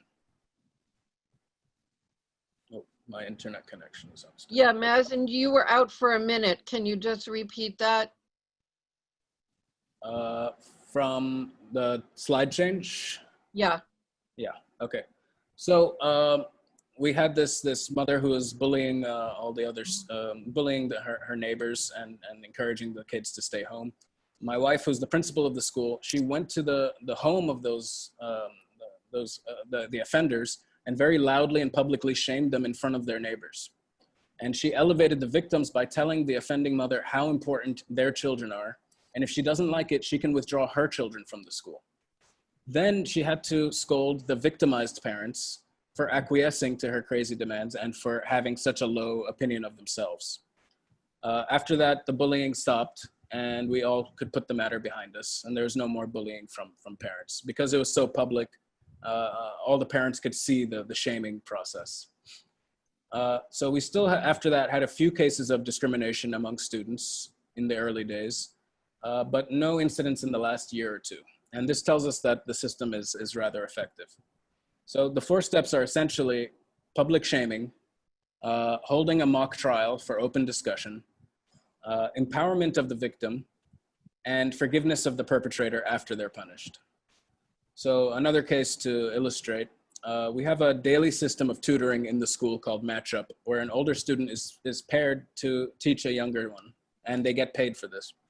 So in one pairing, the young student refused to learn from his mentor. And his explanation was, she's too black to teach me. I can't learn from someone that black, someone with such dark skin. So the first step was to call him out in front of the class. Then we had a short sort of a trial, like a mock trial, where the victim gave her testimony, the witnesses gave theirs. The victim was a very bright young girl who, she was in tears from this incident, and she was internalizing this idea, and we had to quickly shut that down. So the student was found to be guilty, and he had to pay a fine from his earnings. So in this case, the victim was already in a position of authority over the perpetrator, so we restored her to that role and gave her a little bonus for having to deal with such a difficult student. But finally, there has to be forgiveness. There has to be a way back for the perpetrators, where the student in that case could be praised for any good work that they did, even the same day. And that's so that they can leave behind that behavior rather than start to identify with it. We have to make sure that they don't start to think that that behavior is a part of who they are. Now, there were a handful of other incidents, but mostly the actions and punishments of a few perpetrators served as a lesson for all the other students. And no one wants to pay a fine. Now there are virtually no instances of bullying in the school, and it's a really harmonious learning environment. And we hope that means that as adults, they'll not tolerate that kind of behavior either. Thank you for listening. Thank you, Mazen. I hope we'll be able to interact with you directly. There are lots of comments and questions. Now I'd like to introduce Dr. Eleanor Nwatanobi. I realize that we're pressed for time, but we really wanted to be able to present different aspects of the communication process and how that can lead to advocacy, action, and social policy changes. In this situation, we're going to talk directly about how the communication process leads to changes in social policy. Dr. Nwatanobi will discuss communication regarding the marginalization of widows of all ages worldwide due to harmful traditional practices, stigma, and discrimination. She'll focus on the transformation of community civil society conversations to advocacy platforms, leading to the development of social policy changes, resulting specifically in the global treaty to end violence against women and girls. Dr. Nwatanobi, who is the president of the Medical Women's International Association. She's joining us from Abuja, Nigeria. Thank you so much. Thank you very much indeed, Holly, and my thanks to the Global NGO Executive Committee and the Department of Global Communications. I'm just going to dive straight in on, highlighting, as Holly has said, a harmful traditional practice that occurs in parts of Africa and mostly in the southeast of Nigeria, for which I've been working on for 25 years. With the pandemic of COVID, we do now have a pandemic within a pandemic because of violence against women and girls more broadly. And when you look at the intersecting pandemic of what we have been talking about regarding communication and information that is either fake or false. So what's the situation with harmful traditional practices? And it is on widows of all ages, where they are stigmatized. This resonates very much with what Mazin has been talking about, where they're marginalized, stigmatized, accused of being witches, and therefore going through harmful traditional practices like the forceful shaving of hair, for example, having their being disinherited from their property and being kept at arm's length. Thankfully, due to the work that we have been doing through local and national laws, the more horrific practices like forcing the widows to drink the bath water in which their husbands' remains had been washed in are being phased out. So that's the usefulness of change of law and communication, especially sensitization. So people have always looked at widows in the context of the elderly, but we do have a situation of another harmful practice, which is child marriage. And because of child marriages, it then means that if a child loses her husband, that child becomes a child widow. And sadly, we do have, especially in the northeast of Nigeria, a conflict that has been raging since 2009, which is the Boko Haram conflict. The world, stood still when there was the large-scale abductions of the Chibok girls, and the global community rallied round. But what you found there was that you found young girls who were abducted, and the abductions had actually started a long time before and have continued since. But the fact that these young girls were in a part of our geography where girls going to school is a challenge, and these are girls who had managed to get into school, and they were in their boarding school, and they were taking their exams, and over 200 of them were abducted in one night. Now, what you have is, in a situation where with the Boko Haram conflict, if we had young girls who had been married early and widowed early as a result of a Boko Haram attack, if they were then forcefully married by their Boko Haram captors, and if during the war, we have the soldiers now attacking the Boko Haram soldiers, it now meant that a child widow would be widowed again. And then you would then have that layered widow, as we call them, a child widow, widowed, more than once. And if she comes back with a child, you then find that that child is called bad blood. And you would think that the family would welcome and support the child. Unfortunately, because of the stigma of being a Boko Haram wife, those are issues one is grappling with. Then we do have now a situation where we are seeing a trend globally, where sadly, COVID-19 is affecting men more. We're having more fatalities. That means we have more widows. So let's now move very quickly to the rural poor and what happens with communication for them. In the course of my work with widows in the southeast of Nigeria, we then found out that, these are people who are so poor that they are less likely to own a smartphone. So yes, the NGO itself can participate in the types of communication that we've been talking about earlier in the session, and talking about Facebook and social media, but the rural poor have their challenges. I am able to talk to you now because I have been able to put diesel in my generator. Where I am in Abuja at the moment, we've had a power outage since last night. So and I am living in the city. So you can imagine what's happening to the rural poor.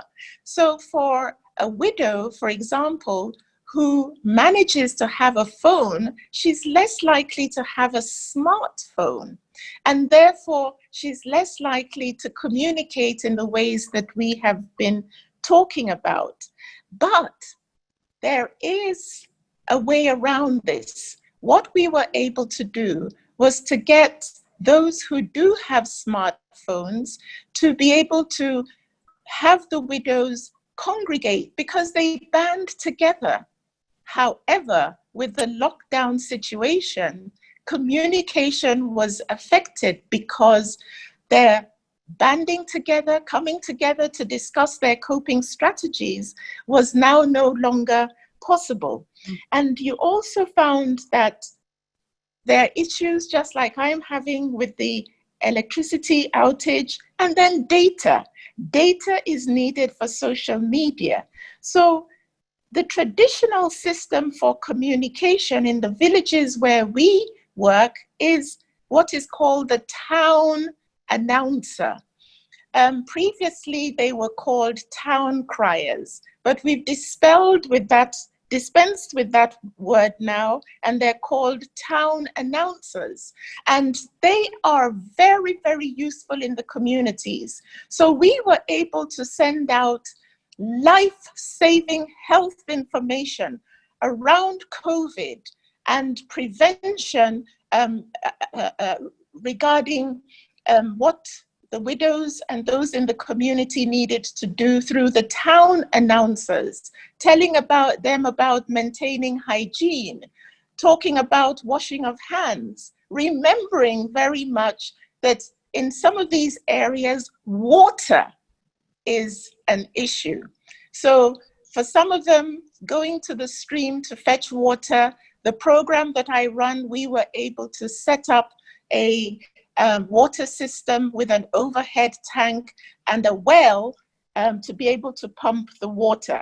So I'm just bringing to the fore some of the realities on ground. Now, crisis is an opportunity for creativity. the program, in the way that it was designed, was looking at the full value chain for widows who had their palm trees. They would be able to go to the mill, they would be able to crush their palm oil and, you know, then take that to the markets. But we were able to very quickly, through communication, ensure that through the lockdown, they could safely conduct their business through the palm oil mill in a way that they could still sell their palm oil to the local communities. Language is hugely important. When we have several languages, over 200 languages in Nigeria, and within those languages, we have dialects. So I'll give a very quick example. As a physician, we had a situation where a woman was in labor and a particular midwife was speaking in her dialect, wanting the woman who was in labor to push. But she was speaking a different language, and rather than push, the lady in labor, who it was her first baby, understood the language. Instead of push, she was laughing, because the word that was being used in Igbo was chia. Chia in one dialect is push, in another language it's laugh. And she thought that laughing was the method with which her baby would come out. She had to get the help of another nurse who spoke the dialect of the lady in labor, the patient, to be able to say in her dialect, it's not chia, but it's nya. And she was eventually able to, you know, comply with the midwife's wishes. Another thing that happens here with communication is, in order to communicate with some of the widows, there's a system that we use called flashing. Flashing in, you know, one language means something else, but for us it means send me a missed call and I'll know that you have a challenge and I can then respond to you. So somebody gives you a missed call, so you say, flash me and I will call you back. That way the cost of the call is on myself and not on the person calling me. The messaging has to be consistent, and we have to make sure that the voices are inclusive. So in our messaging, we are talking to the widows, talking about widows who are living with disabilities, talking to widows who may have been stigmatized. I'll tell a very quick story about, you know, one of the young girls that was in the Boko Haram camp, and she was rescued. And whilst she was in the internally displaced persons camp, she said that she was not feeling well looked after. And when questioned further, she said in the Boko Haram camp, she was given a phone. So she felt empowered because her captors had given her a phone. And she was 14 and wanted to go back to the camp of captivity just for a phone. So that shows us that when it comes to governance and development and inclusiveness, sometimes it's something as little as a device with which one can communicate with others. It's hugely important that respect and confidentiality is employed in the work that one does. So what's the solution? For these types of violence against women and girls that I have described, I wear another hat as the founding co-chair on the steering committee of the Every Woman Treaty. The Every Woman Treaty is a coalition made up of members from all over the world calling for a global treaty to end every form of violence against women and girls, some of which we have spoken about today. And it's quite simple. using what has been proven to work before. And these are ensuring that we have the laws. So for example, working on widows' rights, it's because we worked at the local laws that the practice of making women drink the water in which their husbands' remains had been bathed stopped. It is not yet Uhuru. We have not gotten to where we want to be, but some of the more dehumanizing practices have decreased due to the change in laws. There also needs to be training of responders to violence. It is hugely important that the training, very much like the sorts of training we are benefiting from today, for doctors, nurses, lawyers, judges, the police who respond to violence, the services need to be available. So we need hotlines. Communication is important, but how does someone call a hotline if they don't even have a phone with which to call? But if they're able to flash you and say, I'm in trouble, because in the lockdown, we all know that violence against women and girls, especially sexual violence, increased exponentially. So we need the services. We need to be able to have shelters. We need coded languages, coded language, so that in some countries where a woman who has been violated can walk into a pharmacy and ask for a red mask, then that's a red flag. We need prevention education. Again, communication is what will be used for prevention education. Again, the sorts of what we heard Mazin talk about, so that, and his wife, making sure that there is respect and dignity of humans for humans within humanity. So prevent the violence from happening. Let there be respect for all, not minding the color, the creed, etc. That can only happen, finally, if there is ring-fenced and dedicated funding. Therefore, we must advocate for this global treaty, because it's the same way we had the tobacco treaty that shifted the narrative from it is my right to smoke to a different narrative that said it is my right to breathe clean air. Ladies and gentlemen, I believe that a time will come with a global treaty when our great-grandchildren will say, do you mean there used to be a time when women and girls were violated in this manner? Thank you for listening. Thank you so much. What a wonderful presentation.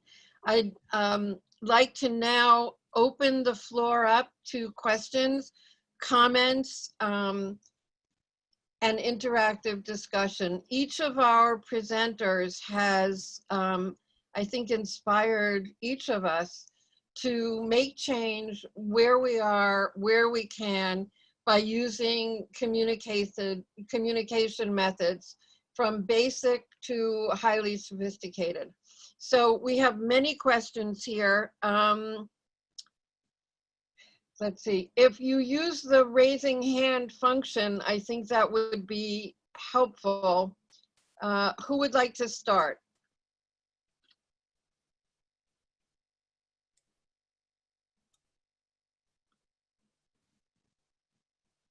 Hi, Holly. This is Rose. If there isn't any other comments, I'd like maybe Doreen to talk more about what she wrote in her love letter to her white friends. Yeah, please share that. We just have a couple of minutes though, so it can't be too long. And we'd very much like to have that as part of our resources. We've included resources for all of you that will help facilitate our understanding of each of these scenarios. Thank you, Holly. I'll be as brief as I can. Okay. The love letter basically shared from a very visceral space in my life, my experiences, so that I could help people who thought they knew about my experiences to understand how different they were from what the perception was. So that was a starting point, is to have them understand. And also the love letter included specific recommendations and tools that they can use to start the conversation. Because frankly, when I got feedback from a number of people, they said they were so happy that I outreach to them because they had no idea how to begin the conversation and how they could do something different to help address the issues.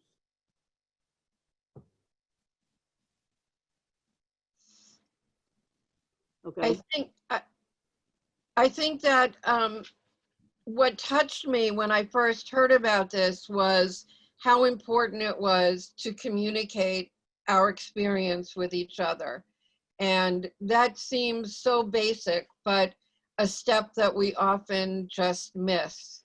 And communicating the nature of each of our own experiences with someone in a way that promotes understanding, I think is exceedingly important. Thank you for that, Holly. And that is extremely important. And I thought about that as Eleanor was speaking, because that is why I presented some definitions at the beginning, because often when we are speaking to each other, you have a different thought of what a word may mean, or what a posture may mean. And unless you get on the same sheet of music, things are not communicated properly and the messages become convoluted. I'm wondering if some of our youth participants would like to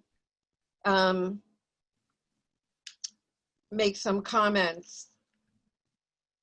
We have many young people here, and I'm wondering if any of them would like to share their thoughts about some of these issues and communication issues that you're confronting. Isatoa Shamsu, a young leader of youth-led NGO, African Students for Interfaith Tolerance. Would you like to share some of your thoughts with us? Oh, I'm sorry, that person had to leave quickly, sorry. But if in the chat line, there's an email address so we can correspond.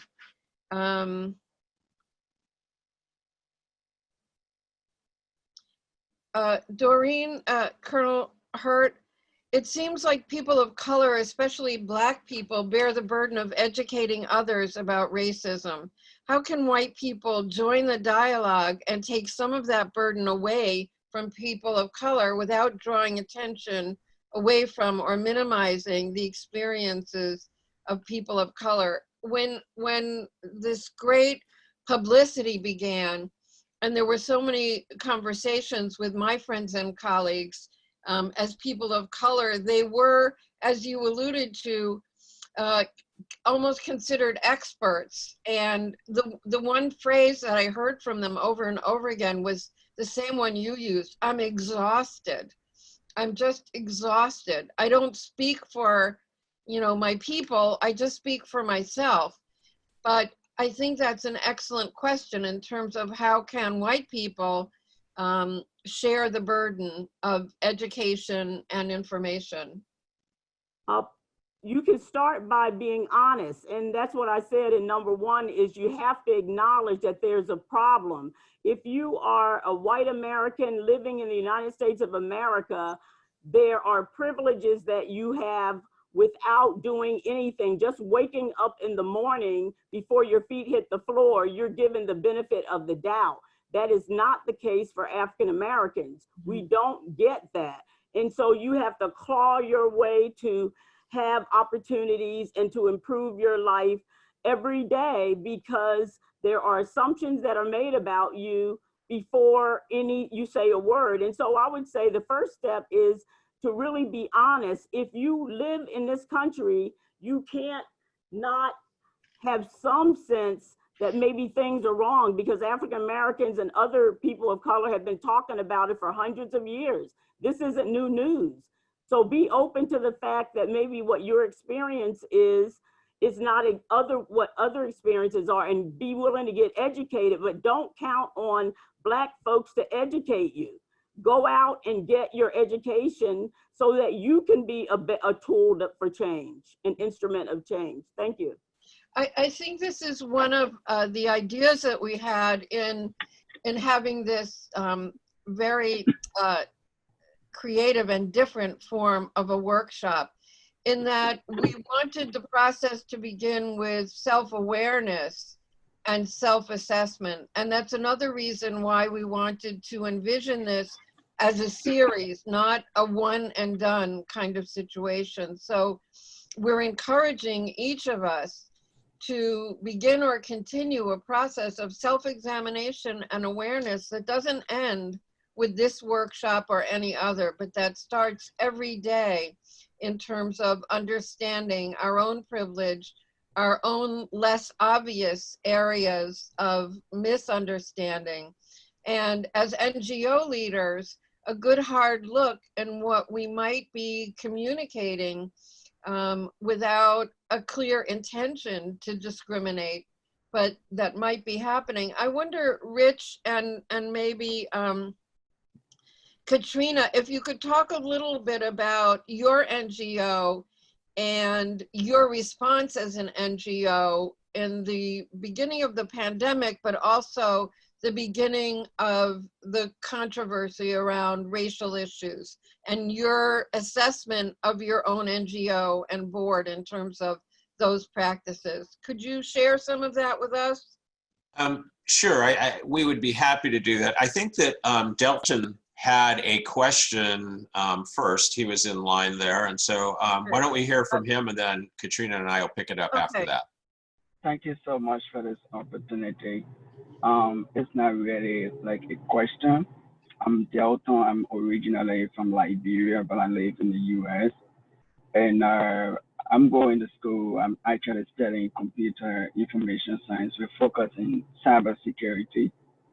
And I have observed a lot of biases when it comes to, focusing on international students who pursuing degrees in this area compared to the typical white student in the classroom. And also, I play soccer, so sometimes when I go on a soccer field, I have seen a lot of friends, white friends, friends from Asia, calling me a lot of different names and referring to me as apes and things like that. Something that I would not really look at them and be able to say to them. And these are all like something more of racism. I've also observed within the typical Black community in the US, you're not coming from outside of the US, but from my own observation, I even believe that people who directly come from Africa like us, we have a little bit of privilege compared to the typical Black communities in the US. I feel most of their lives here is just more about a lot of them that I have been able to talk to interact with, and know what they've been up to since they started knowing themselves. It's just going between going into prison, coming out, and another time they've been prison for some reason. And I think most of their lives is just surrounded around being incarcerated and a lot of things like that. And at the end of the day, a lot of them grow up and they barely have skills, and they almost like lost everything. And I think these are all like my observation about it. And yeah. Thank you very much. It's important for us to hear that and take that seriously. Thank you. We hope that your stay here improves very much. Rich? All right, Katrina, you want to start? Sure. Holly, I believe your question was, how did ACA respond to some of the most recent crisis that has happened in the last few months? Well, we knew that we would immediately have to make an official statement. Being a professional society, our members and people on the outskirts of our membership they look to ACA for guidance. They look to us to see what we are saying about certain situations. So we knew we would need to prepare a statement first off, so that everyone knew where ACA stood on these issues and what we were prepared to do to answer the call that this moment is asking from all of us. And I'll let Rich talk a little bit about how that process happened with actually developing the message, because he worked very closely with the governing council to get that done. But when it came to me and my team and how we had to make sure that we had the message out there on all of our channels, after we put the statement up on our website, we definitely want to make sure that all of our members and followers could see it in different ways. We did a dedicated email about our Black Lives Matter statement. We also made sure that we put it in our newsletters, and that in the newsletter, everything linked back to our original statement. And of course, we had quite a few social media posts, not just about our statement, but also giving our audience resources that could help them help them navigate through the crisis. I think also what I'd like to hear is how, as an organization, you began the process of intensive self-awareness to be able to assess and identify areas in which the organization might need to reevaluate or become more aware. We're talking about doing that as individuals in an ongoing way. And I think we'd all be interested in how you did that as an organization. Because I remember, Rich, you were very involved in that process when it was happening.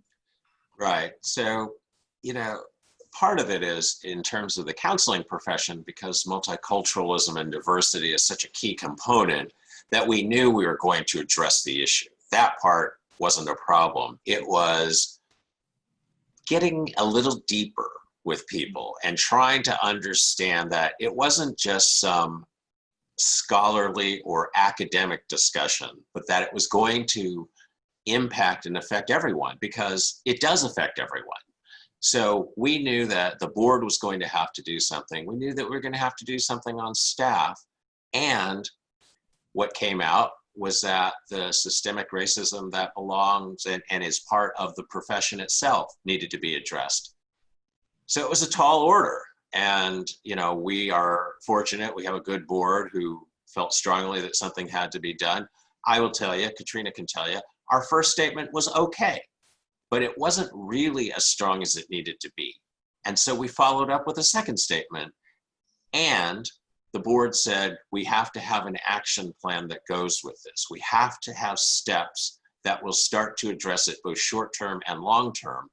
And so they formed a group that would do that. And they worked really fast because everybody knew that this was a key moment in time.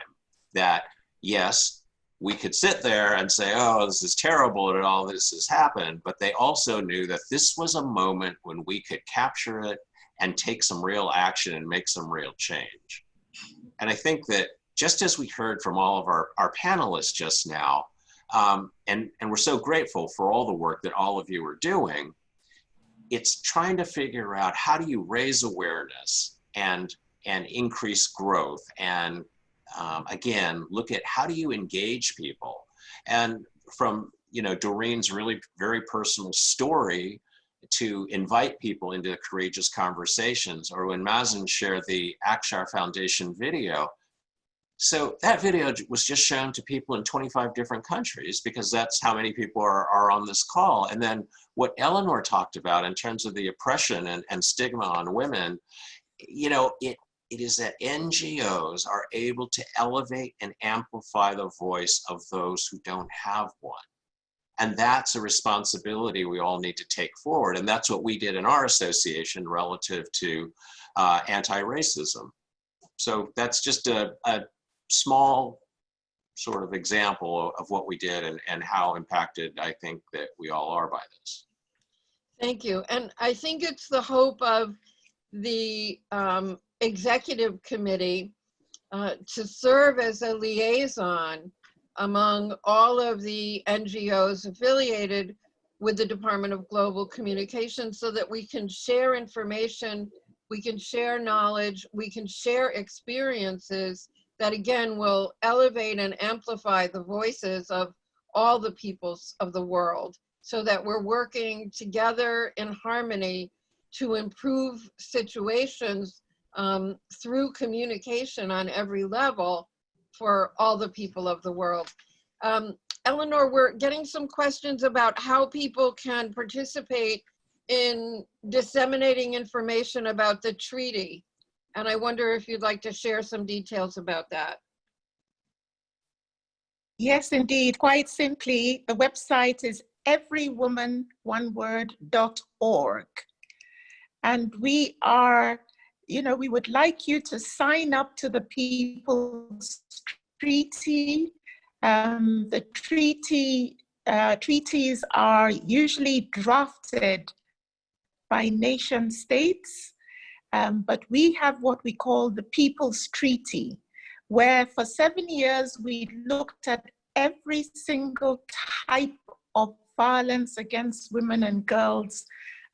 These types of violence can be appropriately dispensed with, because what we are looking for is zero tolerance for any type of violence.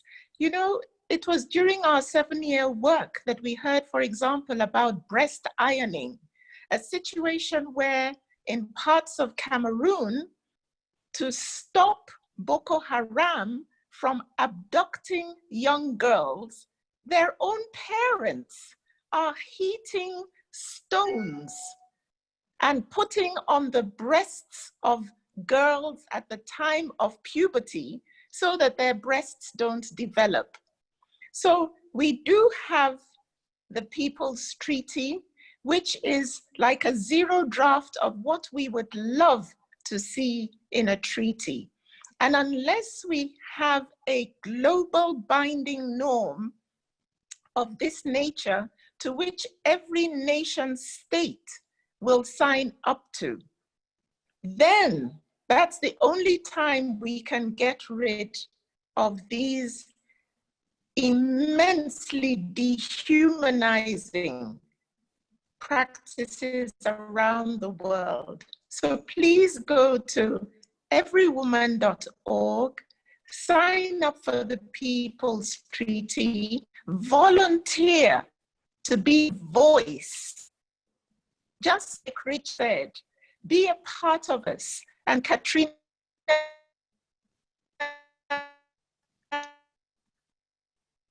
honestly, several tips assist us in really making sure voices in a way that we will be that lighthouse in this deep and dense fog that has descended upon us. When you see the exponential rise, I get emotional regarding violence against women and girls in the context of COVID.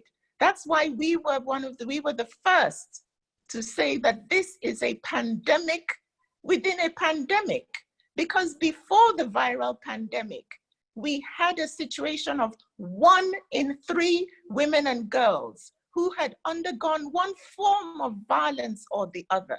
And that's a pandemic right there. And then in the lockdown situation, women and girls were locked in with their abusers. And there was an exponential rise that caused the United Nations Secretary General himself to put out a clarion call for a ceasefire. And when you talk of a ceasefire, it means that you're referring to the act as a war. So he called what is happening to women and girls behind the closed doors of lockdown a war by calling for a ceasefire. So please, thank you for that question, and do come on board. Quite simply again, repetition is for emphasis, everywoman.org, and I'll put it in the chat box. Thank you. Are you planning to present this at the UN or to the General Assembly or, any of the UN meetings coming up in the fall? Oh, Absolutely, absolutely. In every forum possible, we've started presenting, and we want, you know, everyone possible to be able to add their voice to this. You know, if we can get this out on social media, let's have that clarion call. And we are looking for that very first nation state that will have the courage to get up amongst the peer nation states, whether it's at the UN General Assembly, at the Human Rights Council, to say the time has come for this to end. Let me quickly tell you a story. I have a friend who is a Vietnam veteran, and he tells the story of, in those days, he used to line up with his sandwich bag to get a cheap ticket, and the cheap tickets on a plane always made sure that you sat at the back of the plane. And he told me, he said, Eleanor, guess what? Who else was at the back of the plane with people like me who bought cheap tickets? He said, you had women and children, so mothers with their children, and you had smokers. Now, can you believe that we were sitting down at a meeting in Rwanda and telling a young girl in her 20s this story? And she was astounded. She said, you mean people used to smoke in planes? And my friend said, yes, indeed. So we want our grandchildren and great-grandchildren to ask with great shock and surprise, you mean there was a time women and girls were violated in these terrible ways?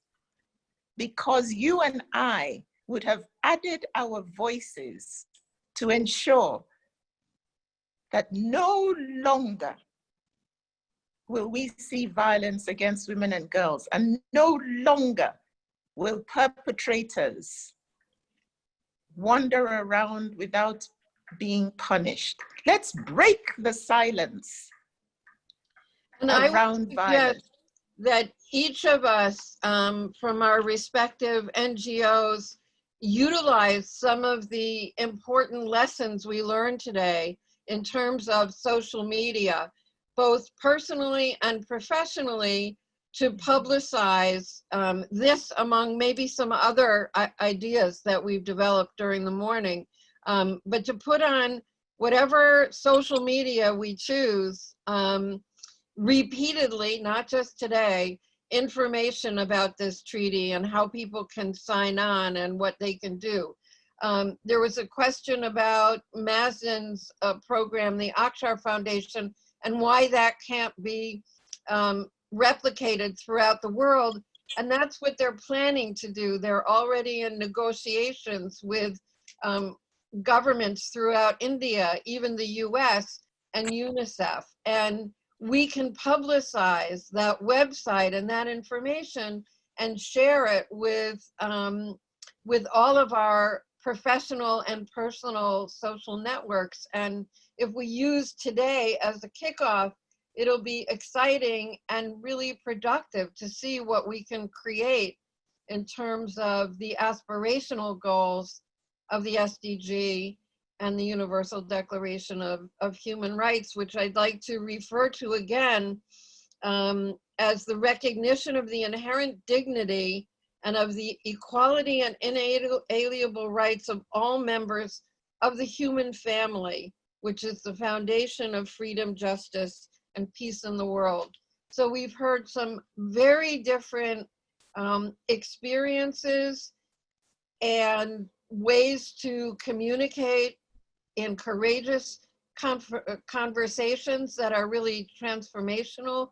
But I think we'll all agree that what we have in common is being members of the human family.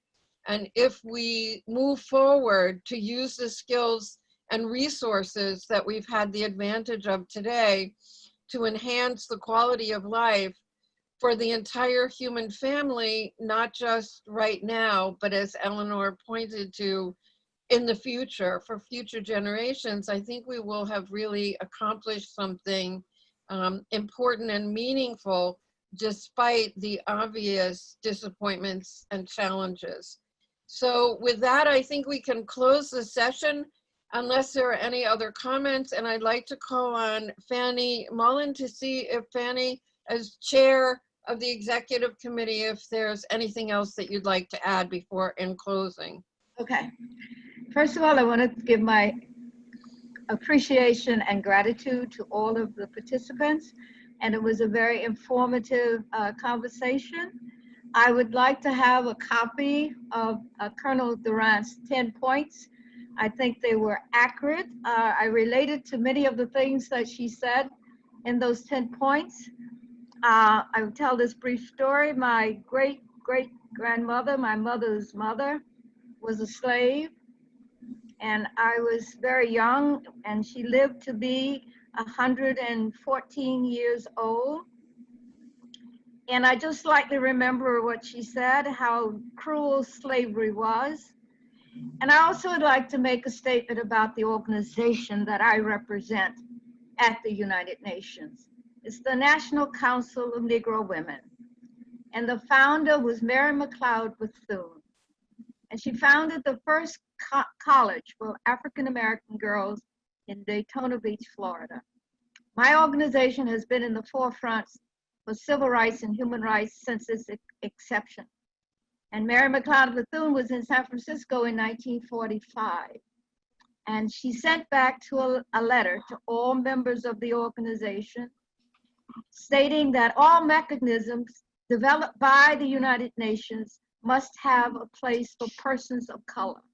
And that statement has stayed with me in my organization and our members all our lives. And that's what we work for, human rights. And I agree completely that we must start to talk about how we dismantle racism and how we come to an understanding that we are all the same in the eyes of God. So I appreciate this meeting. I think it was very informative. And I have learned some things, and I do think that we all need to talk and talk. I like to talk. Talk is good. But it's our responsibility to reach out. And if we don't understand, ask questions. You can never ask the wrong question. The question that is wrong is the question that's not asked. So I appreciate you all, and thank you very much. And have a good day. And we will beat the coronavirus. I know. Thank you. We would just like to, before we close, make sure that we thank the DGC team who have been instrumental. Hawa, Crystal, Swati, Victoria, they have worked really, I've been collaborating with them since the pandemic hit about a variety of issues, and they haven't missed a beat. They've worked tirelessly, and we owe you a great deal of gratitude. To Dr. Cardarelli and Colonel Hurt, to Mazen Mukhtar, and to Dr. Eleanor Nwansnobi, we are deeply grateful, not just for your participation in this session, but also for your unceasingly work for decades about issues that are so important. And we want to remind you that we have 2 more sessions in this series coming up. The next session will be in mid-August, and the date will be posted, and that will focus on creating accurate, contemporary, relevant information to disseminate among our professional networks. And the following session will focus more on a follow-up of dealing with these difficult issues, starting with courageous conversations and transforming them into social action. We do appreciate your feedback. As you can see, there is a survey. We'd like to use your comments and sentiments to shape some of the following programs. So please let us know what you're thinking, what information you're wanting from us, and what kinds of things you'd like to be sharing among each other so that we can effectively include everyone in our next programs and the planning. Thank you Thank all you. so much for attending, for participating, and especially the DGC team for helping to provide our important resources to really make this happen. Thanks. Thank you. Thank you, Rich. Yes, and Welcome. Rich's team who's managed the And the Katrina social is media the greatest. aspect. Katrina is fantastic. I know that. Absolutely. Here, here. We I need her. concur. We need her here. Yeah, I concur. Thank you, Thank everybody. you, everyone. Thank you. Thank you. Bye. Thanks, Bye-bye. Holly. All right. Thank you. Bye. Thanks, Thank you, everyone. Holly. Take care. Conversation's going. All right. Bye.